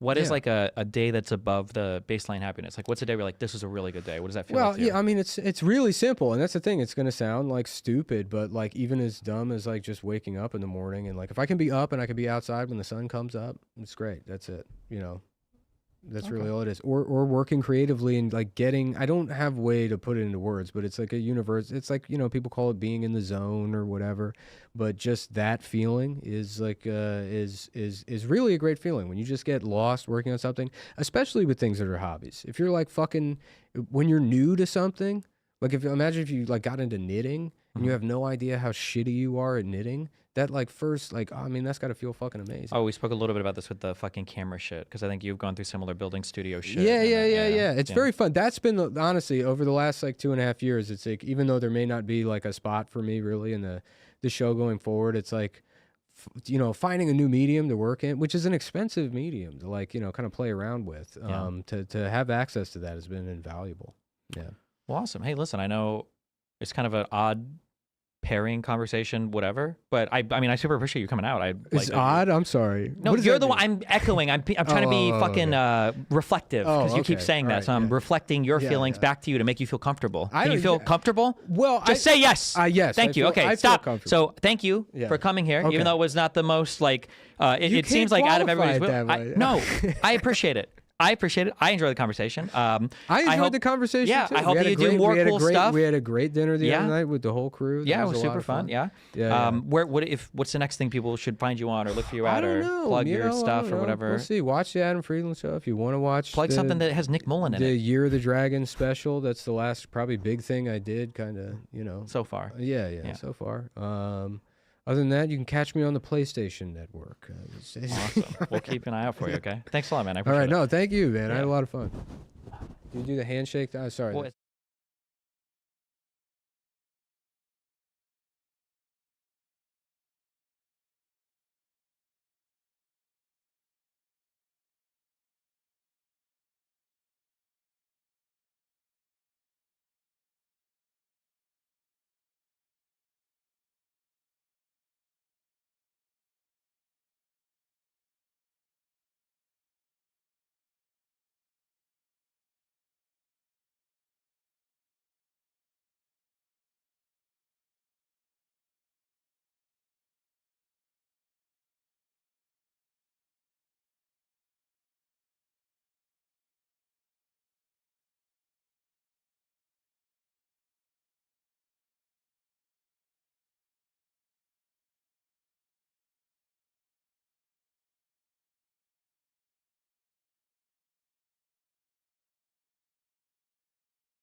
Good early evening, Marianne Williamson. Good early evening. Good early evening. Wonderful Thank you. to me. Yeah, thank you so much for joining us today to Thank talk you about for having me. Thank you. Yeah. Before we get into things, I'm just curious. We were speaking a little bit beforehand, and you mentioned kind of going back and forth between like New York and DC. What's your favorite thing about New York City? I have a friend that's trying to convince me to move here. So, The energy. yeah. Always going, always moving. You always feel there's possibility. You always feel anything could happen. People are primed and ready for something new and exciting. Speaking of primed and ready for something new and exciting, we have a this big DNC chair race, which I think for the first time in my entire lifetime, people seem to be really interested in because it's like kind of more behind the scenes thing. You've obviously cast your lot into the ring to run for chair. What do you think is the most important thing the Democratic Party needs to do kind of moving forward? Transform completely and fundamentally. If we want a new president in 2028, we're going to have to be a new party. We need to throw out the old playbook completely. You know, the reason people aren't usually so interested in the DNC chair race is because if you have a Democratic president or even a Democratic House or Senate, then the DNC gets to be just sort of business in the background. And when you don't have any of those things, the DNC has to take up some space as a kind of spokesperson, I believe. And so when you say, what do we need to do? It's not just what the party needs to do, it's what the party needs to be. I think the party has swayed from its moral core, from its primary mission, from its traditional values of unequivocal advocacy for the working people of the United States. Once it started taking corporate money in the 1970s, we started to be the party that tries to have it both ways. We want to be there to help people, but we'll never go past the point beyond which it would be offending the corporate donors, so that we come across too often as hypocrites, incrementalists. We say one thing and then end up saying, well, we would have, if only we had had more votes, if only we had had a second term, if only, and we come across weak and hypocritical when we do that. There is nothing about what I just described that carries the energy to even begin to take on Donald Trump. Donald Trump has ushered in an age of political theater, as is obvious. We won't be going back. Whereas the Democratic Party is this old-fashioned playbook. You know, we talk about how, Trump supporters are under the thrall of his personality. I think the Democrats need to break out of a thrall as well. And it's the thrall of this sort of pseudo-sophisticated, almost pseudo-intellectual playbook that really doesn't meet this moment. It's not the zeitgeist. It's not where people are living. And obviously, it's a failure. I think we need to take in as Democrats just how deeply we have failed. And I think that's very relevant to this race. We've lost everything, guys. We've lost House, Senate, White House, and state after state after state. Not only that have become red, it's worse than that. It's how many of them have become supermajorities. In any field of endeavor, you walk into that and go, whoever brought us to this point, they're out. In any endeavor. And yet it's this like, well, we just need to do what we've been doing, but better. No, you need to do something very different because you have to return to some core of your own dedication, ethics, passion, guts, audacity, bravery, telling it like it is, get off your high horse. And the last thing we need to do, and this is what I think is so relevant to this race, everybody's so thinking if only we have a better political car mechanic, that'll fix it. We do need better political car mechanics because clearly we didn't have it coming up to this point. That we all get, but that will not be enough. We have to have a deeper conversation about what road we're on. And that's why it's going to have to be more than all this technical stuff, all the stuff that I agree with. Once again, of course, we have to have a 365-day campaign. Of course, it has to be not just focused on the presidential elections. Of course, it has to be all the way down, granular. Of course, it has to be a situation where it's no longer just this group of people hanging out in Washington with their multi-million-dollar consultancy contracts who know nothing about how to talk to the people in Nebraska, how to talk to the people anywhere outside Washington, All that has to change. But if we don't come up with some adrenaline, some excitement, some theater of our own in the best sense, then nothing's going to really change. And it makes me sad to see anyone still under the thrall that, well, we can do it. We can do it. We just need to do, more counties. Yeah, you think? I don't think. I do a lot of online like debating and arguing over politics and fighting with sometimes people on the left, a lot of the times now people on the right. And one of the frustrations that I express a lot, other people express a lot, is it seems like the right can operate sometimes in a way beyond, I'll say beyond accountability.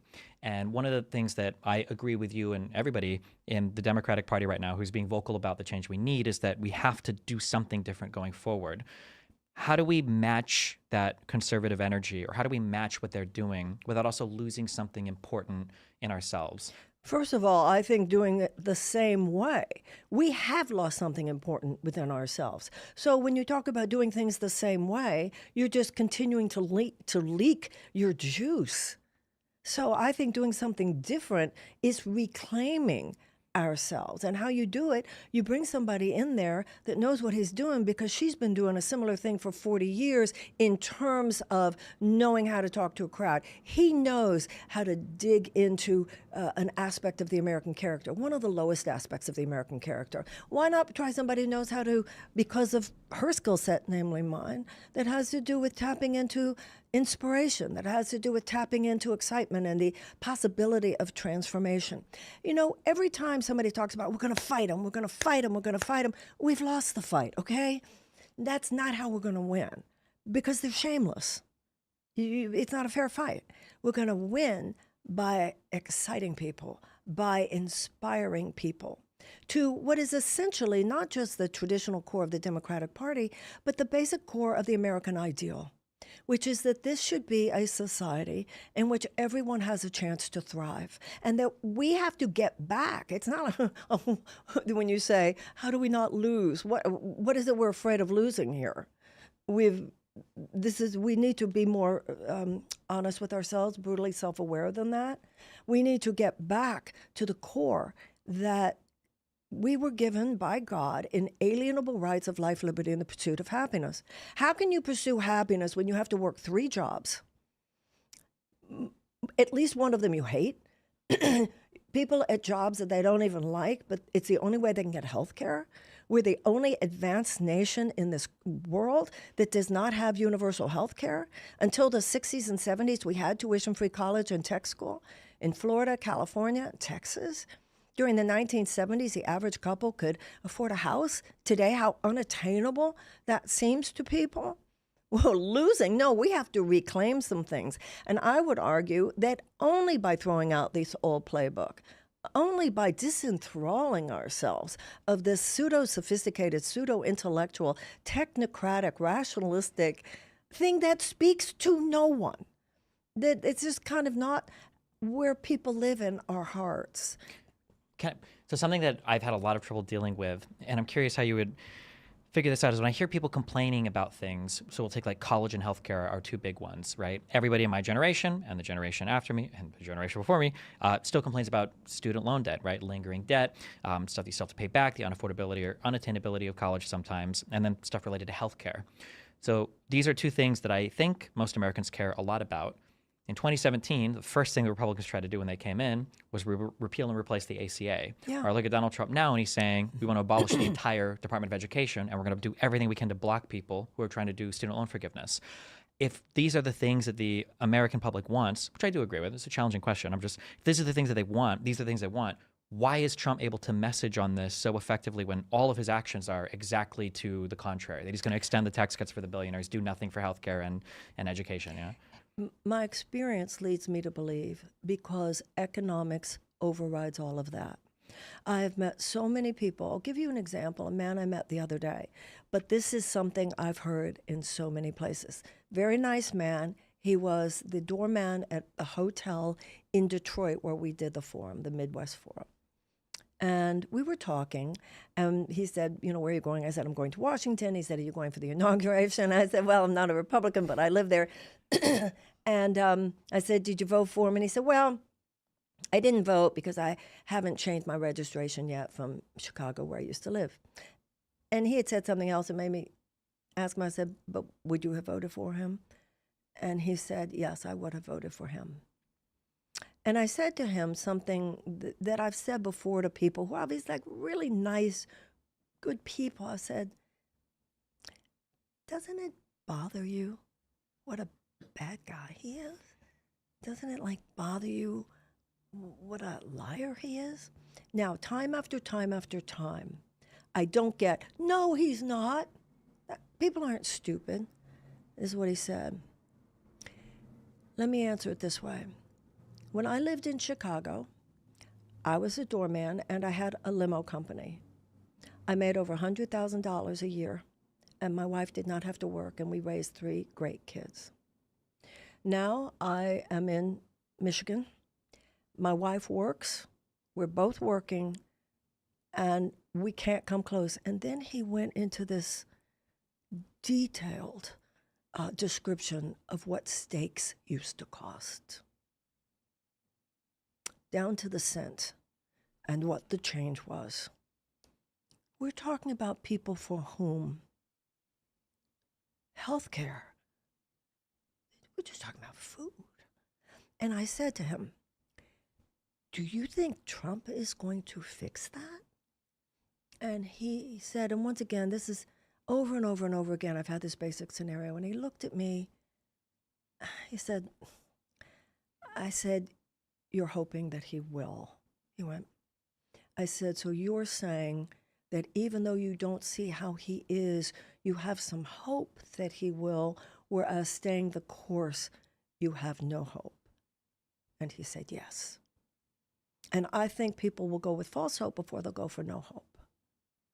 And I think it's economics, economics, economics. And I think, I remember at the beginning of the campaign, and I was just saying this as loud as I could, when the Democratic line was the economy is doing well. For who? Take a drive just a few miles out of your neighborhood, you geniuses who come up with such a line. Because people are selling their blood plasma. Their blood plasma in order to pay their rent. One woman was saying to me one day, because we have 1.3 million people who are rationing their insulin. And one woman was saying to me, it was out west somewhere, she said, well, I had to decide my insulin or the rent. But I figured ultimately that even if to buy the insulin meant I was going to have to tell the girls that we were going to have to move out of the apartment and live in the car for a while. But I figured at least they'd have a mother. Excuse me. These are millions of people going through these scenarios every single day in this country. So Bernie and Trump in 2016 at least had the smarts to acknowledge that. And Bernie actually meant it. Trump is shrewd. Trump is very shrewd and psychologically 1,000 times more astute than we have been. What do you think, as the DNC chair, your biggest prime directives would be in terms of kind of steering from initially from the front and then hopefully behind the scenes in 2026 as we sweep through and win the House and the Senate, ideally? But what do you think is like the most important thing that you can do there to steer the Democratic Party in a good direction? Well, first of all, we need a far better ground game. But we all know what that ground game needs to be. I think we have in Ken Martin somebody who is not only able to do that, but deeply ethical. The ethical corruption of the party is a serious problem.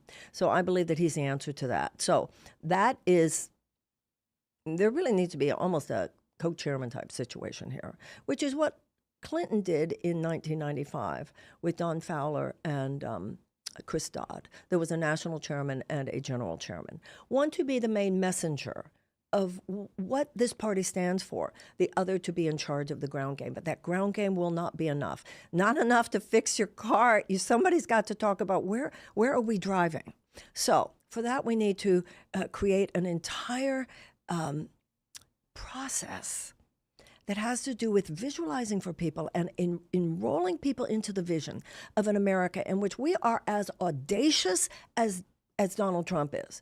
I think people are very attracted to that audacity, and sometimes for good reason, actually. He says what he wants, and that's what we're going to make happen. Democrats have to become like that. 5 years from now, every American will have health care. 5 years from now, every American will have a roof. 5 years from now, every American can live and support a family on one job. 5 years from now, serious climate change mitigation. 5 years from now, people can breathe freely and feel that this is a space where they can spread their wings and soar. That's the American dream. We need to claim it. So number one, my job, if elected, to paint that vision for people and enroll them in that vision and make politics kind of hot and sexy again. I remember around the country, I've said so many times, I've said, this is what I want. I want for women or men, whomever, to feel, you would say to your partner, I'm going to a city council meeting on Thursday. You want to go with me? That this is the cool thing to do. This is what the right wing has done. They have created a cohesive vision, a story that people can feel my story relates to that story. People are not just looking to what MAGA is offering, thinking, I like the policy. Because like you said, if they take a rational look at it, what are you talking about? Although, once again, psychology is not woo-woo. The part of the brain that rationally analyzes an issue is not the same part of the brain that decides who to vote for. We always have them on the issues. Democratic politicians have been saying to me for years, we had them on the issues. The issues are not always the issue. The issue is, and it takes, I'm sorry, this is just as serious a skill set as the ground game. The air game is as important. The Air Force is as important as the Army, right? Mm-hmm. So the air game has to do with creating some of our own media. Media, once again, one of the things that's going to happen when you get the power and the money out of this consultancy class in Washington and just a few consultancy firms who have no clue how to talk to people in Kansas or how to talk to people in Florida or how to talk to people in Oregon or whatever, is you start working much more deeply with these state parties. Now, other candidates are certainly talking about how we have to have much more power in the hands of the state parties. But we need to not only give them more money, what I would do as chairman is deeply listen. There is so much talent in the membership of the DNC. Like when you're talking to people, God, these people, I can't tell you how many DNC members and chairmen and people out there in America have said, you know how often I've received a phone call from the DNC leadership? 0. I would listen. And then that's, I'm a writer. I'm a storyteller. I'm somebody who works counseling with individuals and organizations in transformation. We need to transform. It begins with listening to people and then understanding the sort of organic calling of what is the messaging. And people hear you on the level that you speak from. And then we have to say, okay, he has a Project 2025, we have a Project 2028. And that has to do with healthcare. And you say it every hour of every day. This is what we are going to do to improve your lives. And we all know what's happened here. The Democratic Party has shown up right before an election, right? And then they go into their wood-paneled rooms and they come back before the next election to ask for more money and votes. Those days have got to be over. No matter who is going to be chair, I think those days will be over. It's such an obvious, obsolete paradigm. But we have to do more than that. We have to talk to people on the level of deep soulfulness and audacity and values and realness. And if we speak from that place within ourselves, people will hear us from that place. And as chair, I think my ability to do that would be central to that effort. One of the things that I've appreciated about the Democratic Party, establishment, politics, whatever you want to call it, the left, is, especially as I've gotten older, my background is in video games.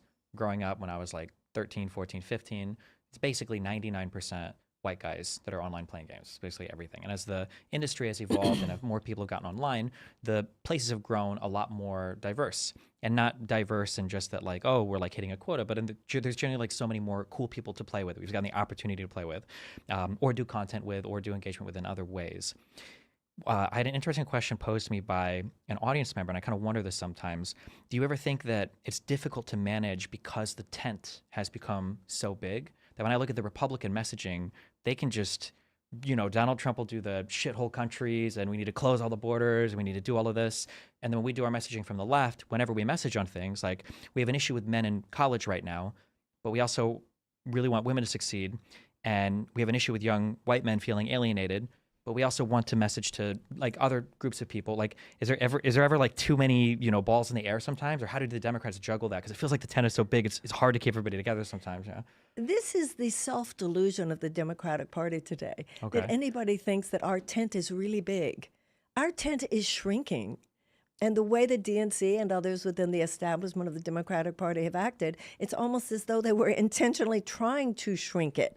You don't build a movement by saying, we'll build an alliance with them over there, and we'll build an alliance with them over there, and we'll build an alliance with them over there. The I Ching says even thieves have alliances.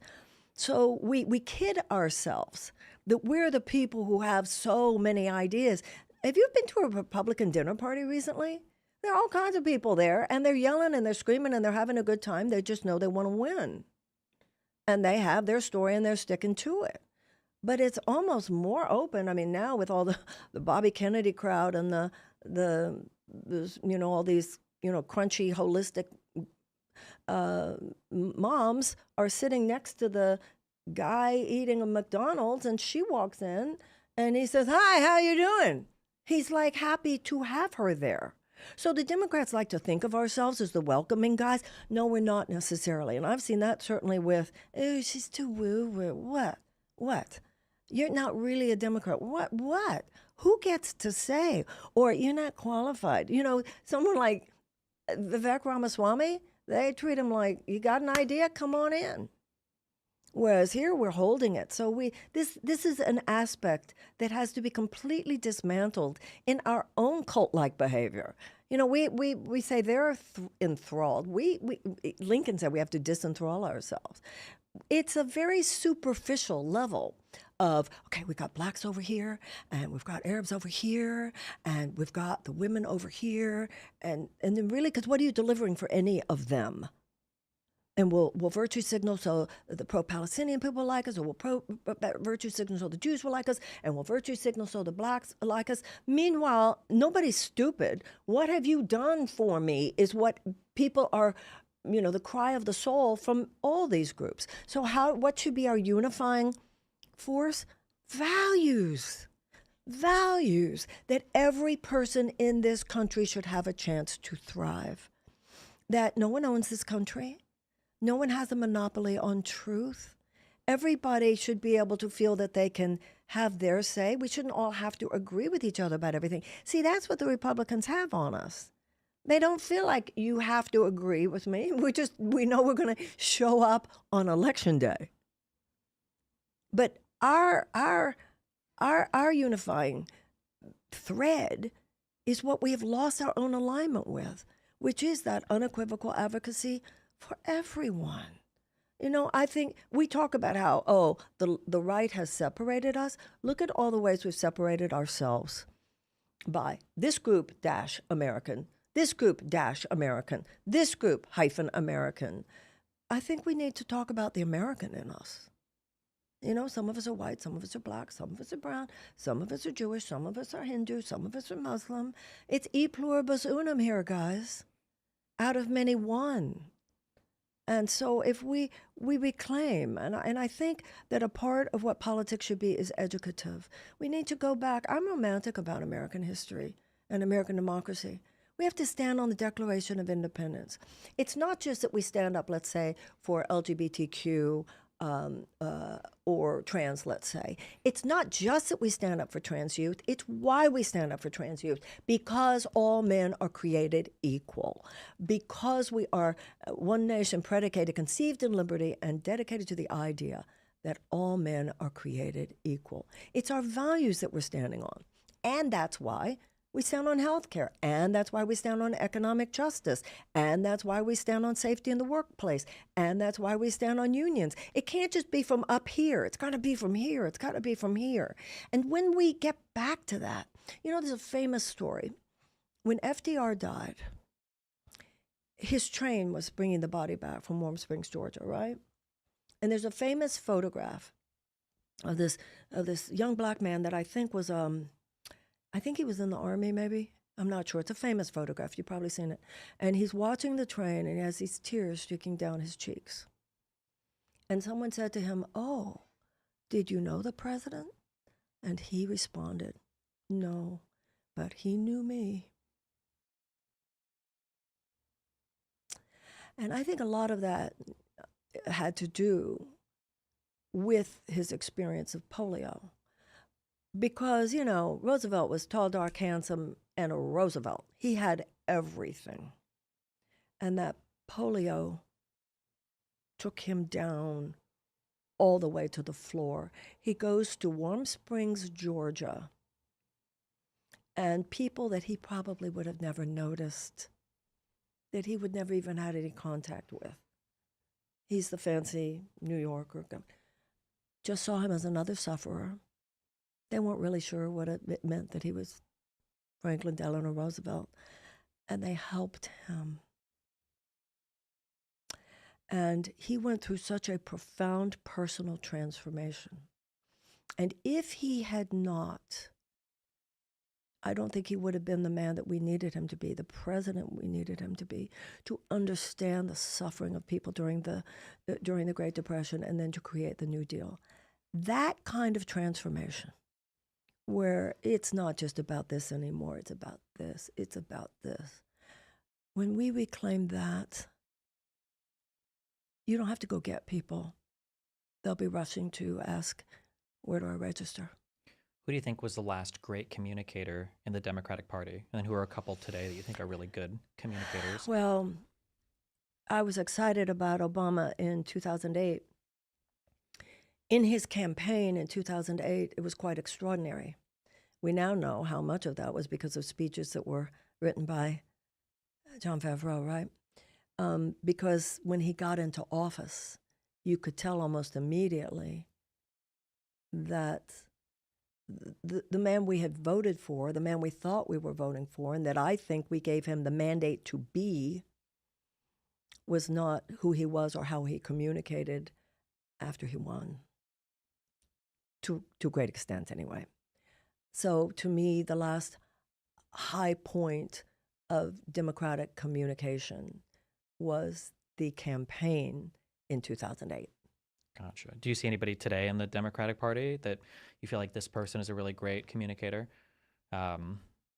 Besides yourself, of course. And I know you're fond of Bernie. Do you think anybody else, like some people say Gavin Newsom, like has that energy? Gavin Newsom's going to have a hard time now going forward. Because of the wildfires? Okay. I like Pritzker. Okay. Mm-hmm. I like Pritzker. Because I think he, because of his own, he has obviously some personal addiction issues, and you can feel I know he's a very, very wealthy man, he's a billionaire, but you can also feel a soulfulness that I think probably is connected in large part to some human suffering he's probably been through despite that, yeah. Mm-hmm. One of the things you spoke about initially was the importance of like economic issues and kitchen table issues, people say this. But then you also speak a lot about kind of this narrative, the more emotional side that we have to fight on.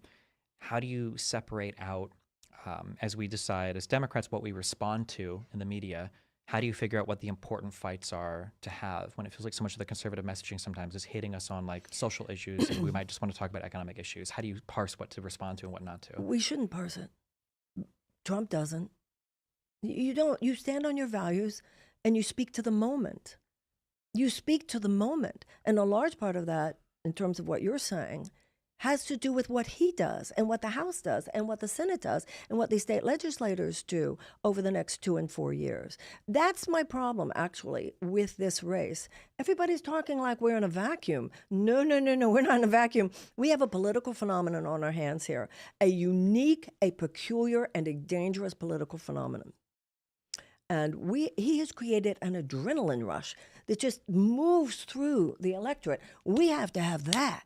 So every day, I don't know, what do you talk about today? Well, how do we decide what to talk about? I don't know. One day it should probably be Greenland. Another day it should probably be Panama. Another day it should probably be Canada. Another day it should probably be what Musk and Ramaswamy are doing. Another day it might be about that, and it should be every day about those tax cuts and how, okay, this is great, guys. This is really rich. So Ramaswamy and Musk are going to come in and they're going to be efficient, right? See, I think good is more important than efficient. You don't feed a hungry child because it's efficient. You feed a hungry child because it's good. You don't take care of your elderly because it's efficient. You take care of your elderly because it's good. We can't be great if we're not good. But they're saying, oh, but it's important because they're going to cut the fat out and maybe $2 trillion from the budget. Okay, great. Now Musk is saying, well, maybe one.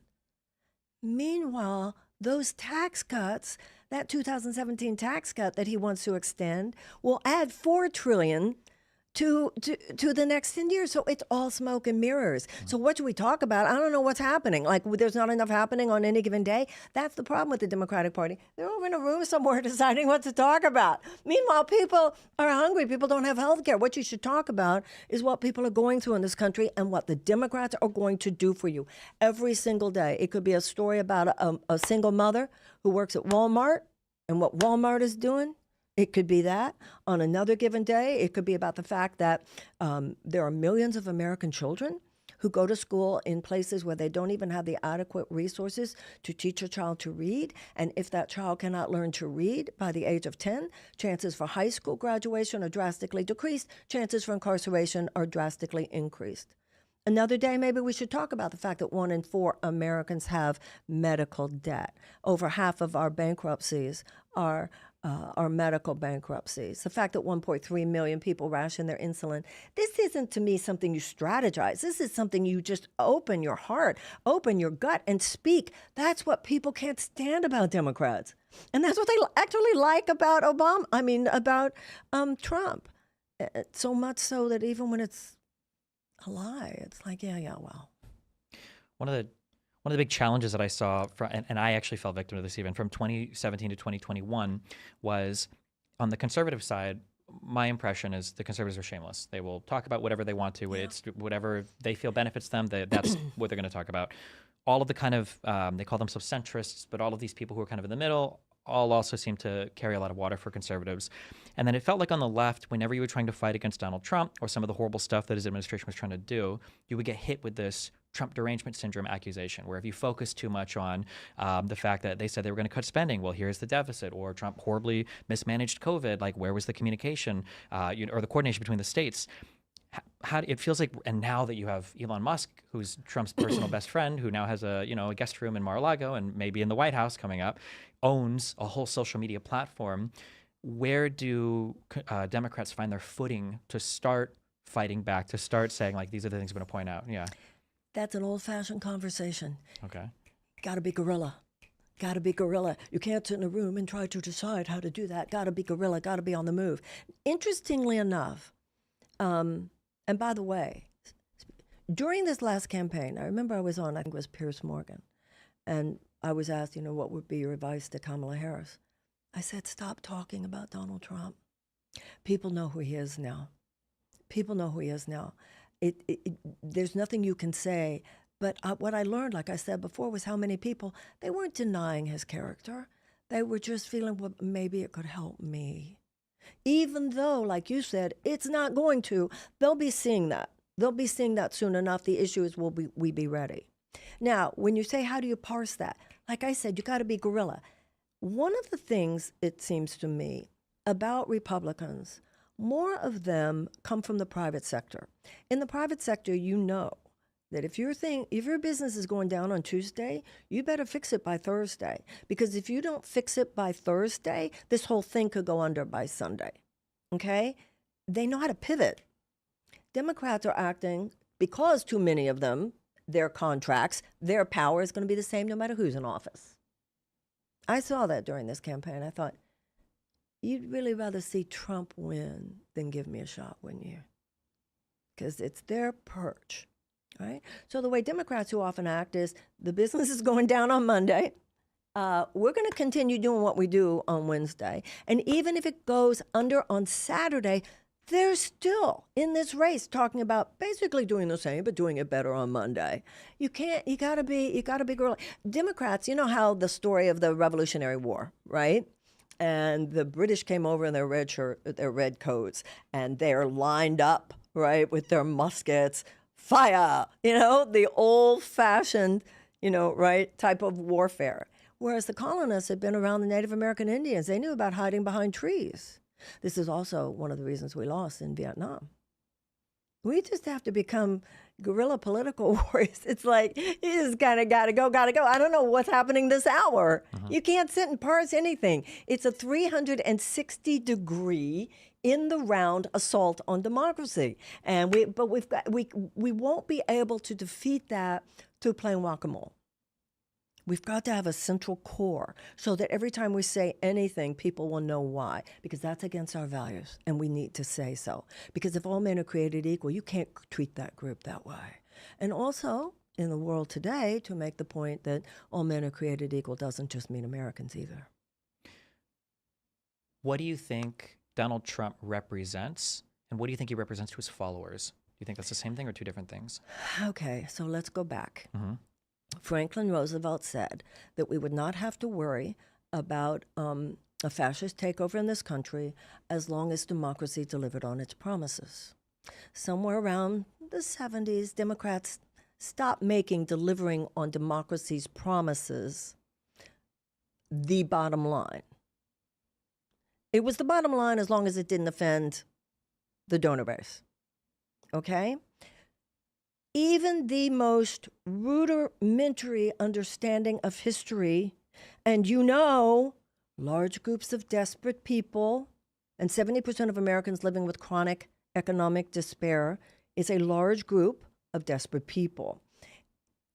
Anywhere in the world, any time in history, large groups of desperate people form a petri dish out of which all manner of both personal and societal dysfunction almost inevitable, including ideological capture by psychotic forces and almost always the political strongman. What geniuses didn't bother to even think about this? If it had not been Donald Trump, it would have been someone else. We created a great big hole. People living just in survival. I mean, like that man telling me in such detail about what steaks cost when he could afford them.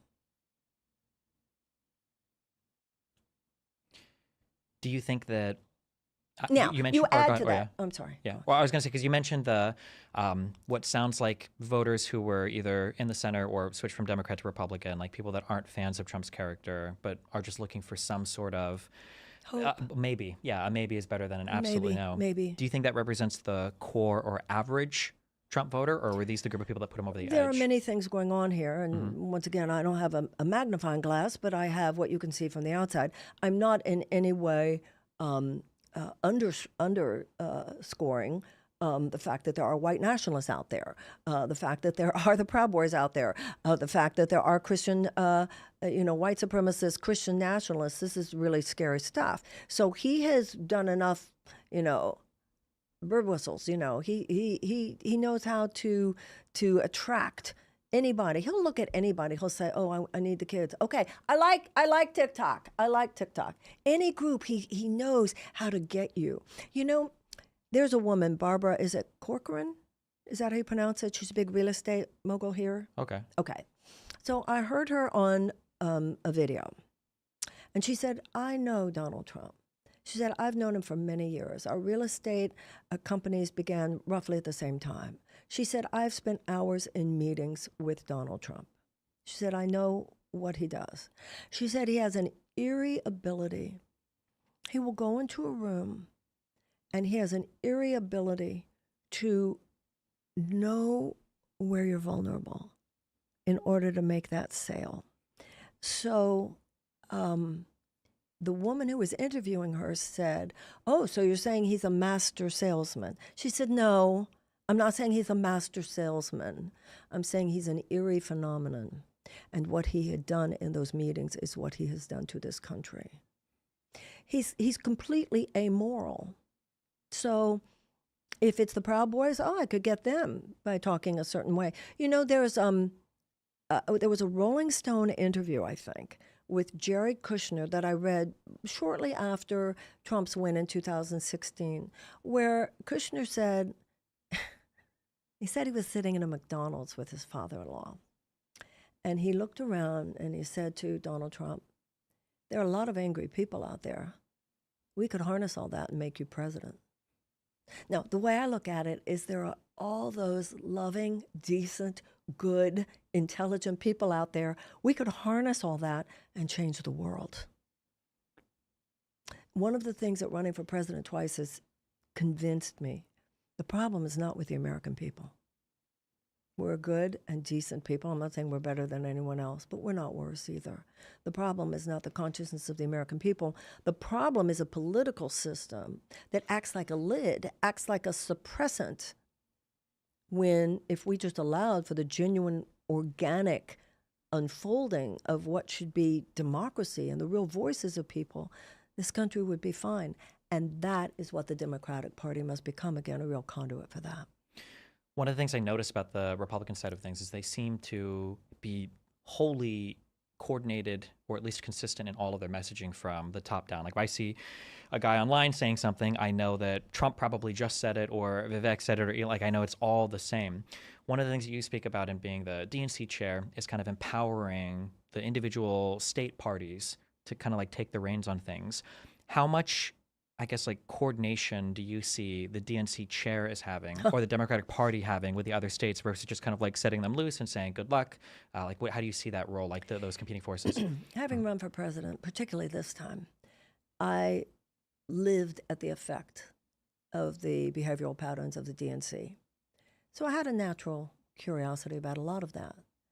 Since running, the political malpractice is so deep. Nobody's even tried. What you're saying is that there's a cohesion, that every school board election, every local election, every city council, every media, every state election, they're there with their messaging. We haven't even tried. We're talking about a few consultancy groups who come up with pamphlets to be handed out 3 weeks before an election. We don't have a cohesion. We don't have a cohesive story. So when you say how much should that be the work of the DNC chair, given how little there is, huge. That's why you have to have someone basically in charge of the ground game. Because ground game is important. And like I already mentioned, we have someone who totally knows how to do that, I believe, very well. Plus, he's an ethical and honorable man, I know from having run. But that, what you're talking about now, is going to need, it necessitates, I believe, someone who knows about communication and knows how to bring together. You know, I was reading an article. It was an interview with some major CEO, some big Fortune 500 company. He said 20 years ago, we were looking for people who understood the digital space. Today, we're looking for storytellers. Isn't that interesting? To weave a story. And that's what needs to happen, because it's exactly what you say. They have a story. Now, we actually, our story, if you could look throughout history, one of the grandest stories is the United States of America. We had 56 signers of the Declaration of Independence. That document posited principles of possibility, human possibility, as deeply spiritual as political, that all men are created equal, that all have the inalienable rights of life, liberty, and the pursuit of happiness, and that governments are instituted to secure those rights, and if it's not happening, the people have the right to alter it or abolish it. With that, possibility was open that had never existed on the planet. 56 signers. But 41 of them were slave owners. That dichotomy has been with us from the inception. It's baked into the cake. We are both and have been, that struggle has been reiterated in every generation. We have been the best that humanity has to offer, and we at times have been the worst humanity has to offer. Now, if you realize that every generation has reiterated the struggle, some more dramatically than others, then you look at the overall arc of history and you go, but we've done well. We had slavery, but then we had the abolitionists. We had the institutionalized suppression of women, but then we had the women's suffragist movement, the passage of the 19th Amendment. We had the Gilded Age, and then we had the establishment of organized labor. We had segregation, and then we had the civil rights movement. It's our turn now. It's no different. There have always been in this country people whose hearts really got, this is important.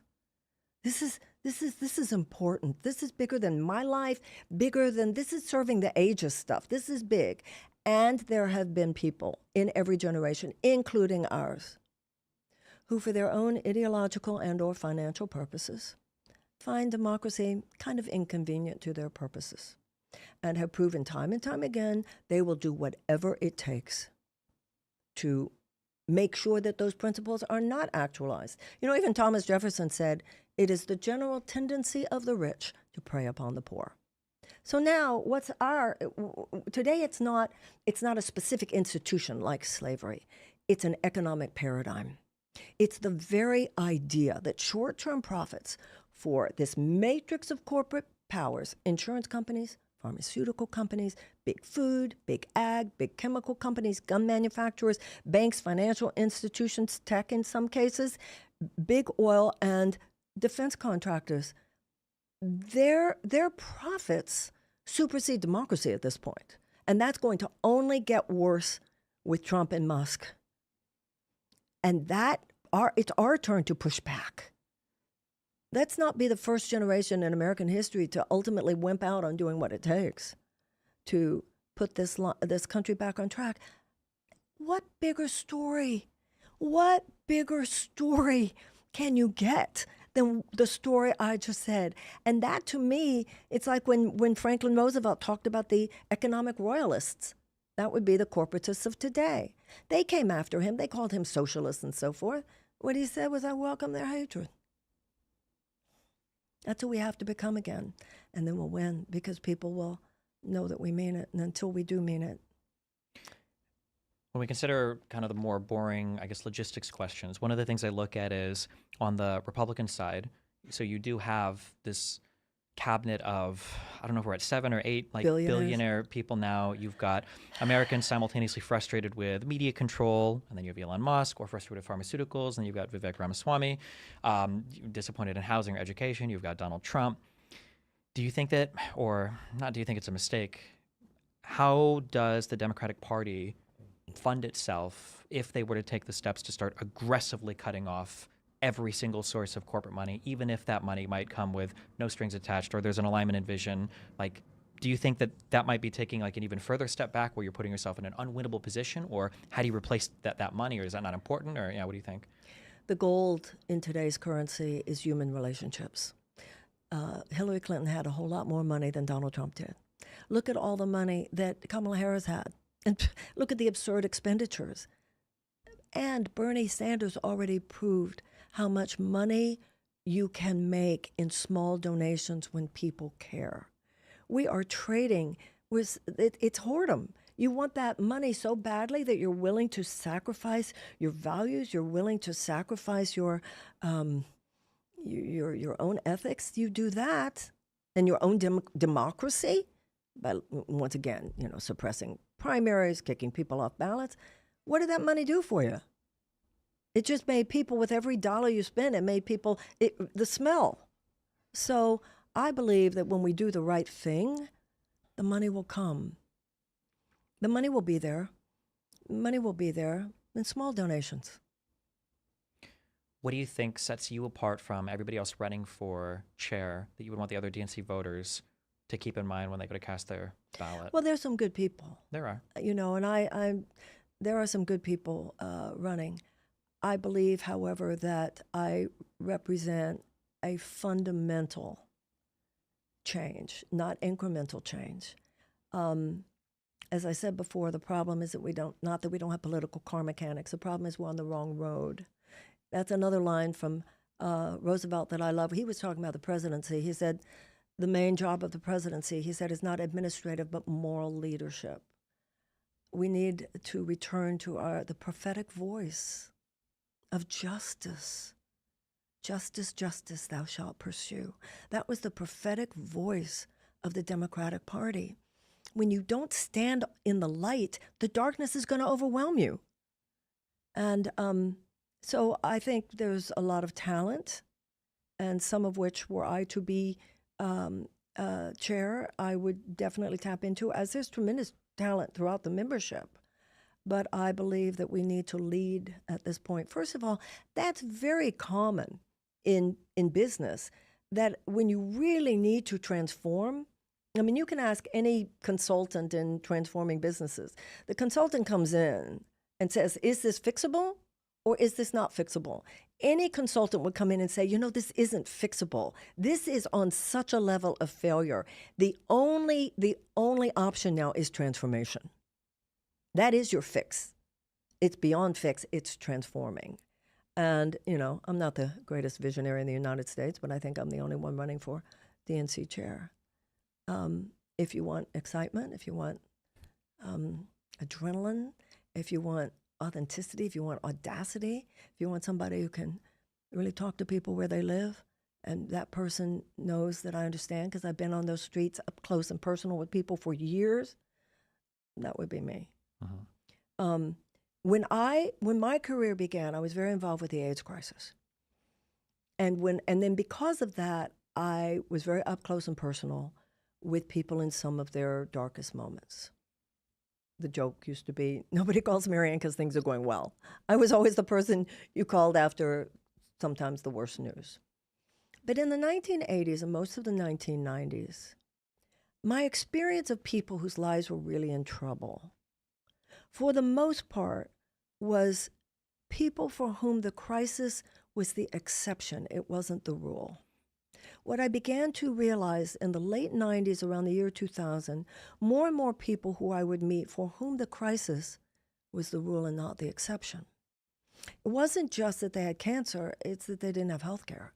It wasn't just that they couldn't find a job, it's they couldn't live on just one. And that's when I began to realize no amount of private charity can compensate for this, as important as that space is and where I've been very active.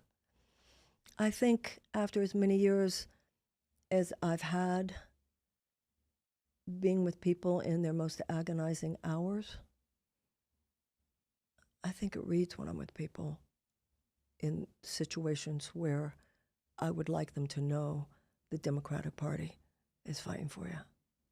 And they're not going to believe it from the messaging as it is now. One young man said to me last night, he said, I went door to door during this last session. He's in Illinois.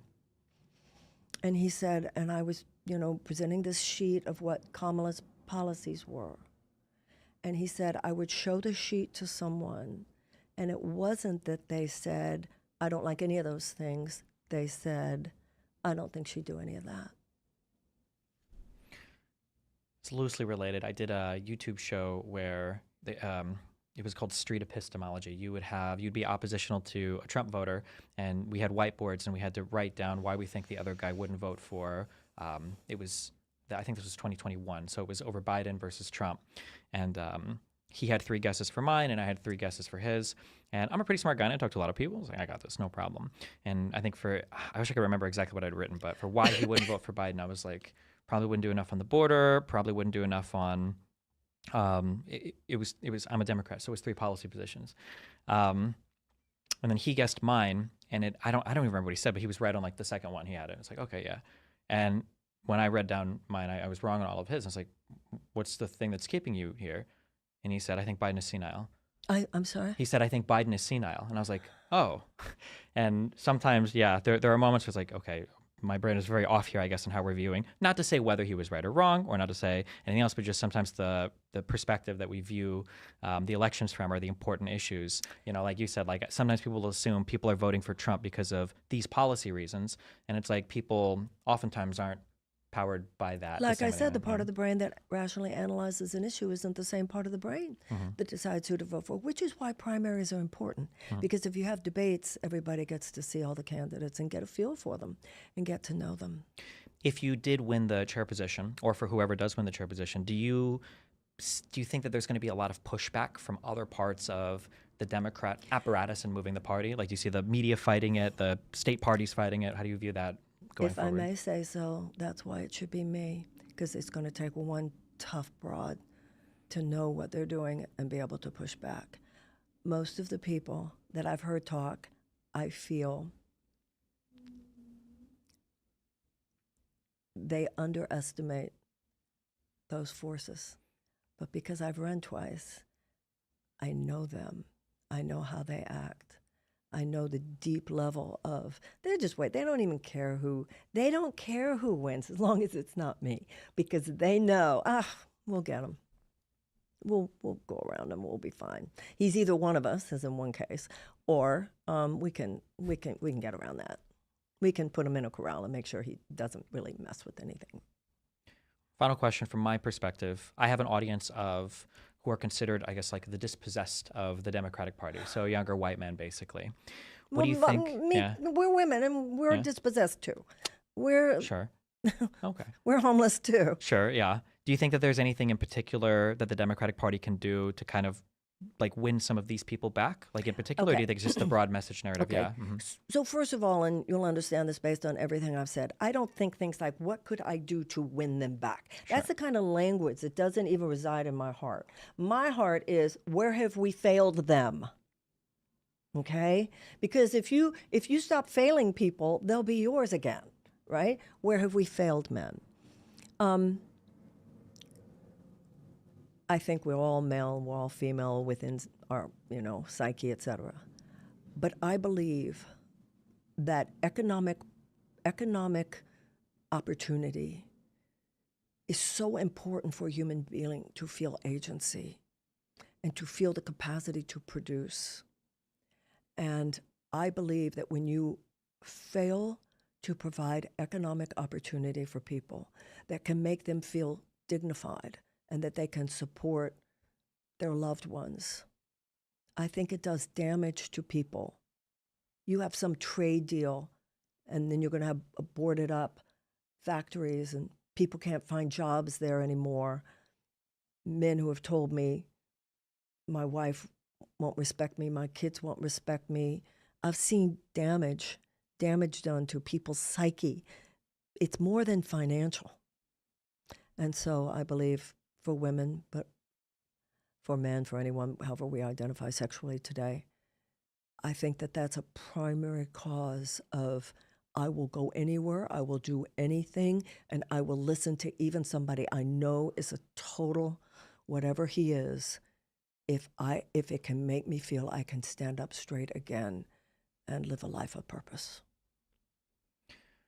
Thank you so much for joining me. Thank you. Thank you for having me. Do you have any final thoughts or messages, or where can people find you if you're trying to get people to follow you on one platform? Yeah, if somebody's interested, I am at Marianne 4 DNC, Marianne numeral 4 DNC.com, and would appreciate your support and my social media and stuff. Cool. Thank you so much for joining me on your YouTube channel. Thank you so much for having me. Cool.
Hey guys, thanks for joining us. Welcome back to our New York studio. This is Live and Learn, episode 30. No, I'm just kidding. Was your goal to make Nick Mullen as depressed as possible? He So came that in when- depressed. I'm just trying to. Here's the issue. Dr. K changed his content to where he doesn't like rattle people as much anymore on video. I wanted to Dr. K Nick Mullen. Yeah. And I was so, if I would have had 30 more minutes, I could have had him crying at the end. So talk to me through your process in that interview. You're trying to reach him.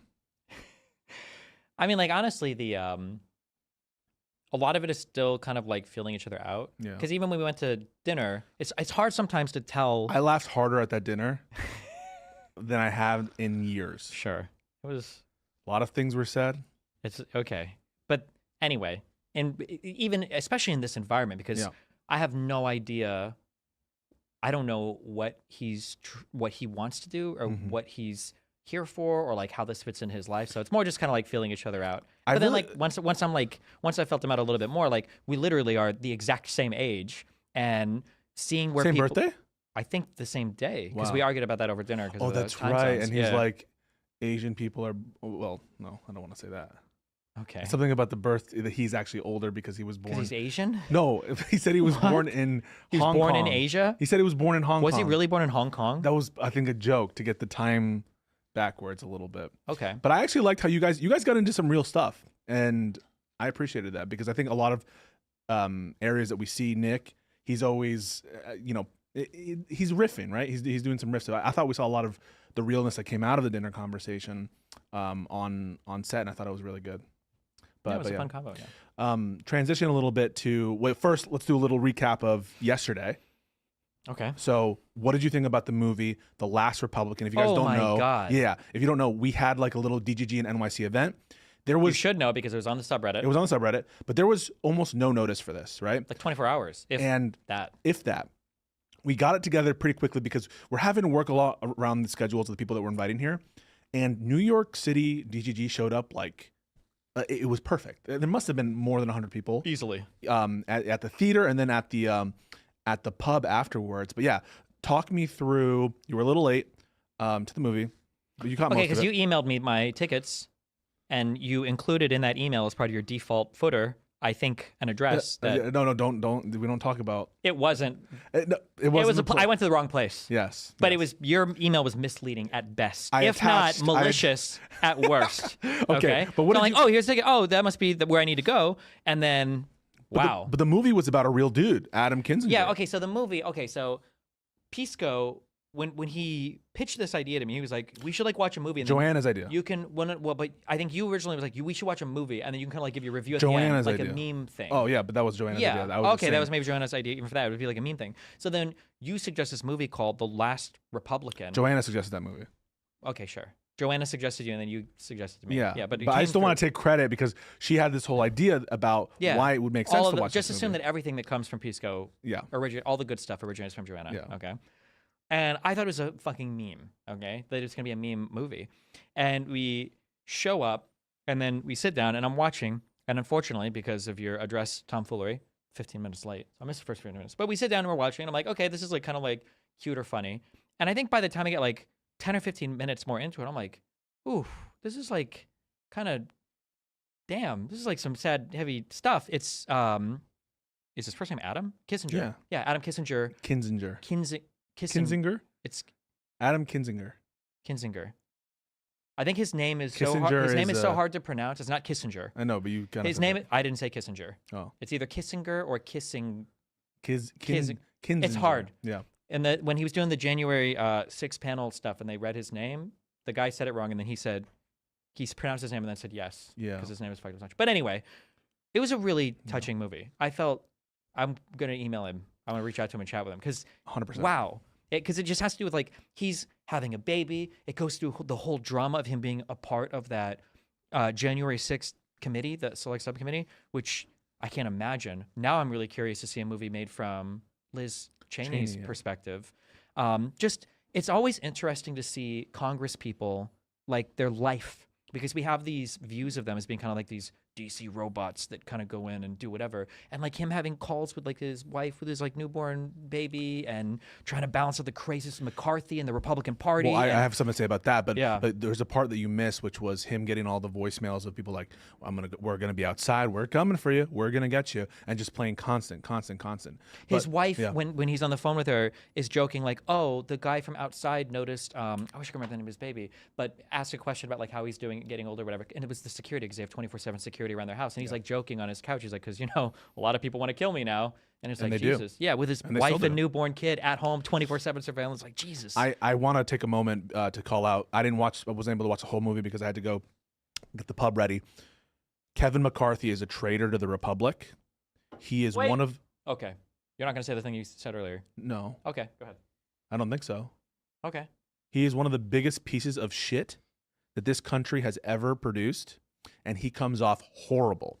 And I have to say, there's a point, the part that I saw, which is completely true, where Kinzinger says, "I don't blame Trump." Well, actually, I do. I'm mad at Trump. He starts by saying, "I'm not mad at Trump. I actually am mad at Trump," he says afterwards. And he says, but he clarifies, and what he means is he expects it from Trump. Trump was a force of nature. He said he didn't expect it from Kevin McCarthy. And there's pictures of them being friends, being at like ball games. And McCarthy offered to officiate the wedding between Adam Kinzinger and his wife, and to betray him and to betray this country and the Republic over Donald Trump is a lasting shame on this piss stain of a legacy that he has. Kevin McCarthy, I hope you feel every single day in your life the guilt that you deserve for betraying this nation, and also your previous friend, Adam Kinzinger, who deserved more than your abandonment and disdain. Yeah, and it's crazy the mapping it onto all of the online politics stuff. Like Kinzinger talks about Kissinger. You just said Kinzinger talks about fuck this guy's last name. My boy Adam. Adam. Yeah, he talks about how awkward it is that now he's lost every single friend, and he kind of has some new ones, but obviously they don't trust him because he's a Republican. Yeah. And how totally isolated that he was being a part of that committee. After the election, and you're like lame duck cycle where they're kind of cycling people out, just like his staffers that are like in the transition rooms and him upstairs. And man, it's a movie. I didn't know that growing up, or not. I say growing up. I guess he was in his 20s. It's like all on camera that there was like some woman who was like getting stabbed to death by her boyfriend, and she was like running, and he like runs into this lady on the street, and he intervenes and is like wrestling with this dude with a knife to like save this woman's life. It's just like this guy's life is just crazy, and he's like he just has like such an insanely goofy-ish, humble energy about him. Mm-hmm. But you guys should, if you don't have this on the movie list, you should watch this. It's an insanely crazy. And that's what movie. happens when true patriots stand up against MAGA and put their country before their party. When true patriots do that, the response is the Kick them out of the party. anti-American, anti-patriotic bozos of MAGA will try to ruin your life and kill you. They're vicious thugs, and that's what they do. And Kinzinger, I think, is someone that one of the reasons why people say, why embrace Liz Cheney? Why embrace Adam Kinzinger? On an electoral level, I get it. But they deserve a lot of our respect because they did something braver than any of us or any of you motherfuckers have ever done. And I understand, they started as Republicans and had bad positions, but they knew what they were going into. They knew they were ending their political lives, and they knew that it was a threat because no one is more hated than an apostate. And that's what they are to these people, and they're anathema. And so I respect Kamala Harris for embracing even these people who did the brave thing in abandoning the MAGA extremists, the radicals, and in embracing the Constitution. And it sounds kind of goofy because we don't think about things. I think he said this. I'm pretty sure it was him that said this too. That oaths matter, and you truly see people that put as elected people who are in service to their country, like the Constitution is above everything else. And to see people, even people who have insane positions about government, like Bill Barr, being willing to say, like, this is too much. Like, I can't go with you all the way here. Like, But Bill he Barr endorses, but Barr endorses. And so does... Wait. I hate that I'm even saying this. Did Barr endorse Trump, or did he say he would just vote for the Republican ticket? I think he said the latter, but that's Yeah. endorsing. Sure, That's endorsing. good, yeah. And Chris Sununu as well, Nikki Haley, traitors to the Republic, and they deserve, for the same reason Adam Kinzinger put out, knowing accomplices of MAGA, of dark MAGA, of this corruption. You just saw Melania Trump release her own meme coin, robbing from this country, robbing us blind. Hopefully, that's the good story. That's the best case scenario. The best case is they're just robbing their own fans. The worst case is they're getting money from foreign actors for who knows what. And it's open season, open bribery. This country is for sale.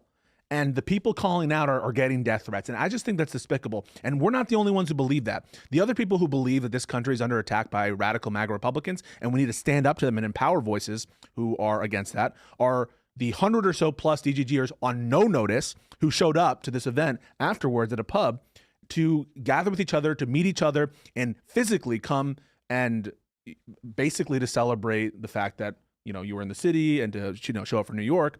But how many people came up to us to express their disgust of where the country was, looking for answers, looking for hope? Did that encourage you at all? Yeah, it was cool. I appreciate it. Yeah.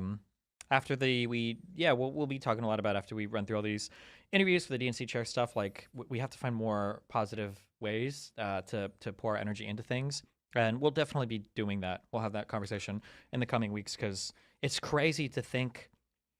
I remember Trump's presidency was crazy, and it's crazy now to think of where we're at, and he's not even in office yet. It's tomorrow. He's not even in office. Tomorrow he's taking office on Martin Luther King Day. Coin. Have you seen any of the 80% held by initial investors?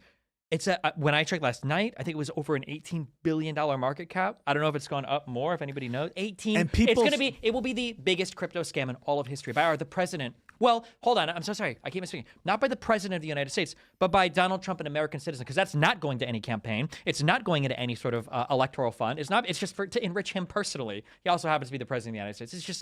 It's insane. Is shameless. It is shameless, and it is constant, and it is brazen in your face, the corruption, the level of lies. They're now talking about how Donald Trump is going to be the savior of TikTok. Now, I predict he probably will try to come to a deal with TikTok, but this is after being touted as this. It's my idea all along to ban TikTok. You see Charlie Kirk, tweet a few years ago saying TikTok needs to be banned, absolutely needs to be banned. And this morning or yesterday, saying Gen Z, this is why Gen Z loves Trump, because Trump gets TikTok and is going to bring it back. It is shameless, the level of depravity, outright corruption and lies that we're seeing on a daily basis, and we're going to see. And it's going to get worse, not better. Every day.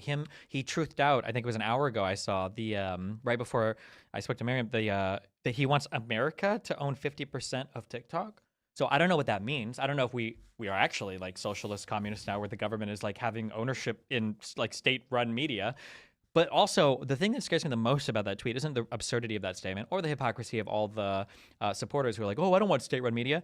I wonder if that is going to segue somehow into, well, Elon can own 50% of TikTok, and there are just so many horrible ways that can go. I just can't even imagine. Yeah, Jesus Christ. I want to dwell for a second on Elon Musk dwell. And what happened recently with this gaming controversy. Oh my God. It disgusts me to no end, because it's actually one of the worst things. Sometimes it's the little things that a politician or political person will do, as opposed to the big things that put you off from someone. And here you have, so he's lying a little bit about his rank in a game. But no, it's not that. It's that he must be so maniacal or stupid to think that he is going to fool some of the most, this game by itself, normies don't know about this game. In order to even know about this game, you have to be a gamer.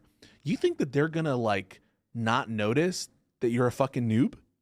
Why would you stream yourself playing it? I tried to find the original interview where he brags about being a Quake pro when there were 20 people playing Quake. We would know who you are, bro. You wouldn't be an anonymous. We would know that you can't just say this. But I tried to find that full discussion that he had with Joe Rogan over being a pro gamer. And this guy, he goes, to be a pro gamer, you got to be real fast. If you're playing at a professional level, you have to have a 10 millisecond response time to people shooting at you or whatever. And I'm that's why would you even for people that play games that do reaction tests, right? I think 130 or 140 is the theoretical max. 10 millisecond? Why would you even say something this fucking He doesn't stupid? have DNA. He has USA. It's why would you lie about this? It's pathological. It's pathological, or it's trying to make the audience believe. I know this is a fucking meme. The big lie, in order to make it so that they're complicit. That no matter what, no matter how big the lie is, you're going to believe him. If he's willing to lie about this and it's going to convince people, he's going to lie about anything. You shouldn't believe a word this motherfucker says. And he is going to have a big role in this next administration. And that is why, by the way, I think it's important to put on voices from all, no matter if you disagree or agree with Marianne Williamson, Jason Paul, who's also an unconventional voice, not establishment politician. And we're going to be talking to other people as well.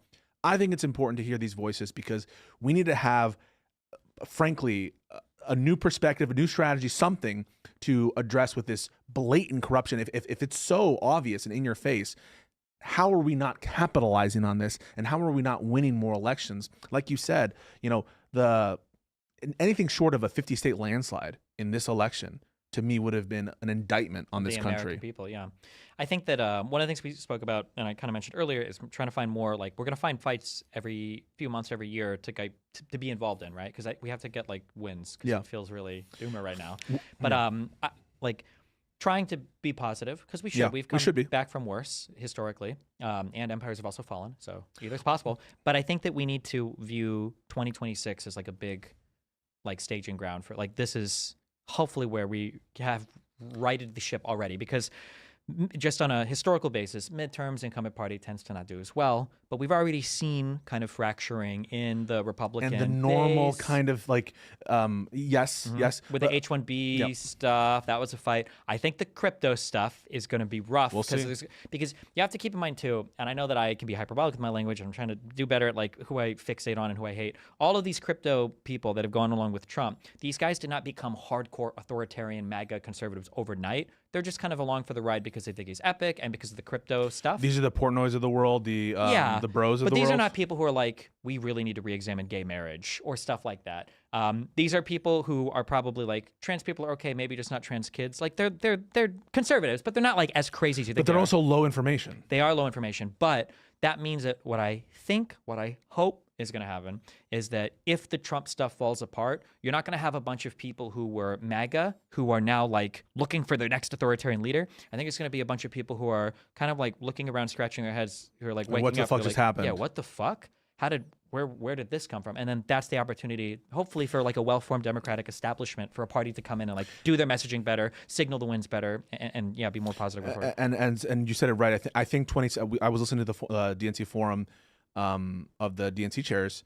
By the way, I think it was an interesting forum, but the official forum is getting much less views than your interview series. We're talking 6,000, 7,000. Don't be so mean about it. I'm not. Listen, I think you guys should all watch it. I thought it was good content. There were some good memes. We've talked about it, but this is just to emphasize that whatever they're doing on their YouTube channel ain't fucking working. Because if Donald Trump, I know it's a chair interview, whatever, but if it were Laura Trump, if it were, against some of these other people jockeying for the RNC chair position, you'd see more engagement on their YouTube channel. So that's why I love that we're getting candidates to come in, because you're right. 2026 is also just on that real quick. Yeah. If you see me tweet out, like I think I tweeted out that Marianne Williamson today, that Marianne Williamson was coming on a chat. Replying under those tweets, as stupid as it super sounds, helpful. yeah, replying under those, like, oh, thanks for chatting, this was cool or whatever. These people everybody loves attention, and politicians especially love attention. And people looked at, like, AOC. I think they were very jealous of, like, why is everybody talking about this motherfucker? Yeah. So that type of, like, positive reinforcement on social media, I think, is as stupid as it sounds. It is really important. And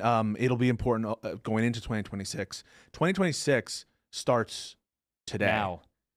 2026 starts tomorrow, today, yesterday. It's going on right now. That's why we're hopeful. We're going to be reaching out to other politicians in other races, maybe some governor's races, definitely some New York House races, because there are some motherfuckers that we both need to attack and defend. Oh, no. And so you're a New Yorker. You know who was at Mar-a-Lago a few days ago? Mayor. Well, let's withhold. Oh, wait. Is he going to be? We'll see. We'll see what happens with him. But there's definitely some appetite in this city for potentially some changes, and I think it's a good opportunity for us to find out who are the killers, who are the people with grit. Killers, metaphorically. Or the people, if you agree with Marianne Williamson, who are going to get to the core of that moral core, that that feeling, whatever that is. I think that there is a proving ground now where we have to test out strong candidates, not weak candidates, and so yeah, I'm especially insistent that we carry forward whatever residue of strength that we have at the moment, or whatever we're doing right now, into the future, because 2026 starts today. One of the big mistakes is not thinking ahead. And the Democrats, a lot of candidates have said this, only thinking in terms of election cycles as opposed to 365 days a year. There's a messaging Trump is campaign. campaigning multiple times a day with every single truth, every single Yes. tweet, every single whatever he sends out. Yeah. One of the things that Adam said in the Last President, that movie. It was Nick. Not the last president. Sorry, fuck. The Last Republican. Nick Mullen. Adam Oh, sorry. Kinzinger. Kinzinger. My bad. Fuck you. One of the things that he said that I thought was insightful was he felt like the Republican Party missed a huge moment after I think it was after the second impeachment. He said that there was like 6 weeks of silence where nobody really knew what was going on, where a bunch of corporations had pulled all of their funding from the 100 or so Republicans that voted to overturn the election, basically, in the House. And he said that he felt like the Republican Party missed a moment where leaders could have stepped up and steered the Republican Party in a good direction, but instead everybody was basically silent until McCarthy crawled back to Trump and then brought back all of MAGA and then moved in a direction. He said he felt like that was the biggest missed opportunity. So we should try to, the measure of like a person's ability to lead is how well you can spot those And opportunities capitalize. in advance or as they're happening and not retrospectively. It's opportunity cost. And one other thing I want to stress, we're going to be wrapping up soon, but it's not just offense, it's also defense in the future. And one of the missed opportunities will be if we lose someone like a Tom Suozzi, or if we lose someone in one of these very competitive districts. I think it's important for us to think about the opportunities from an offensive and defensive perspective and what could be in the opportunity cost.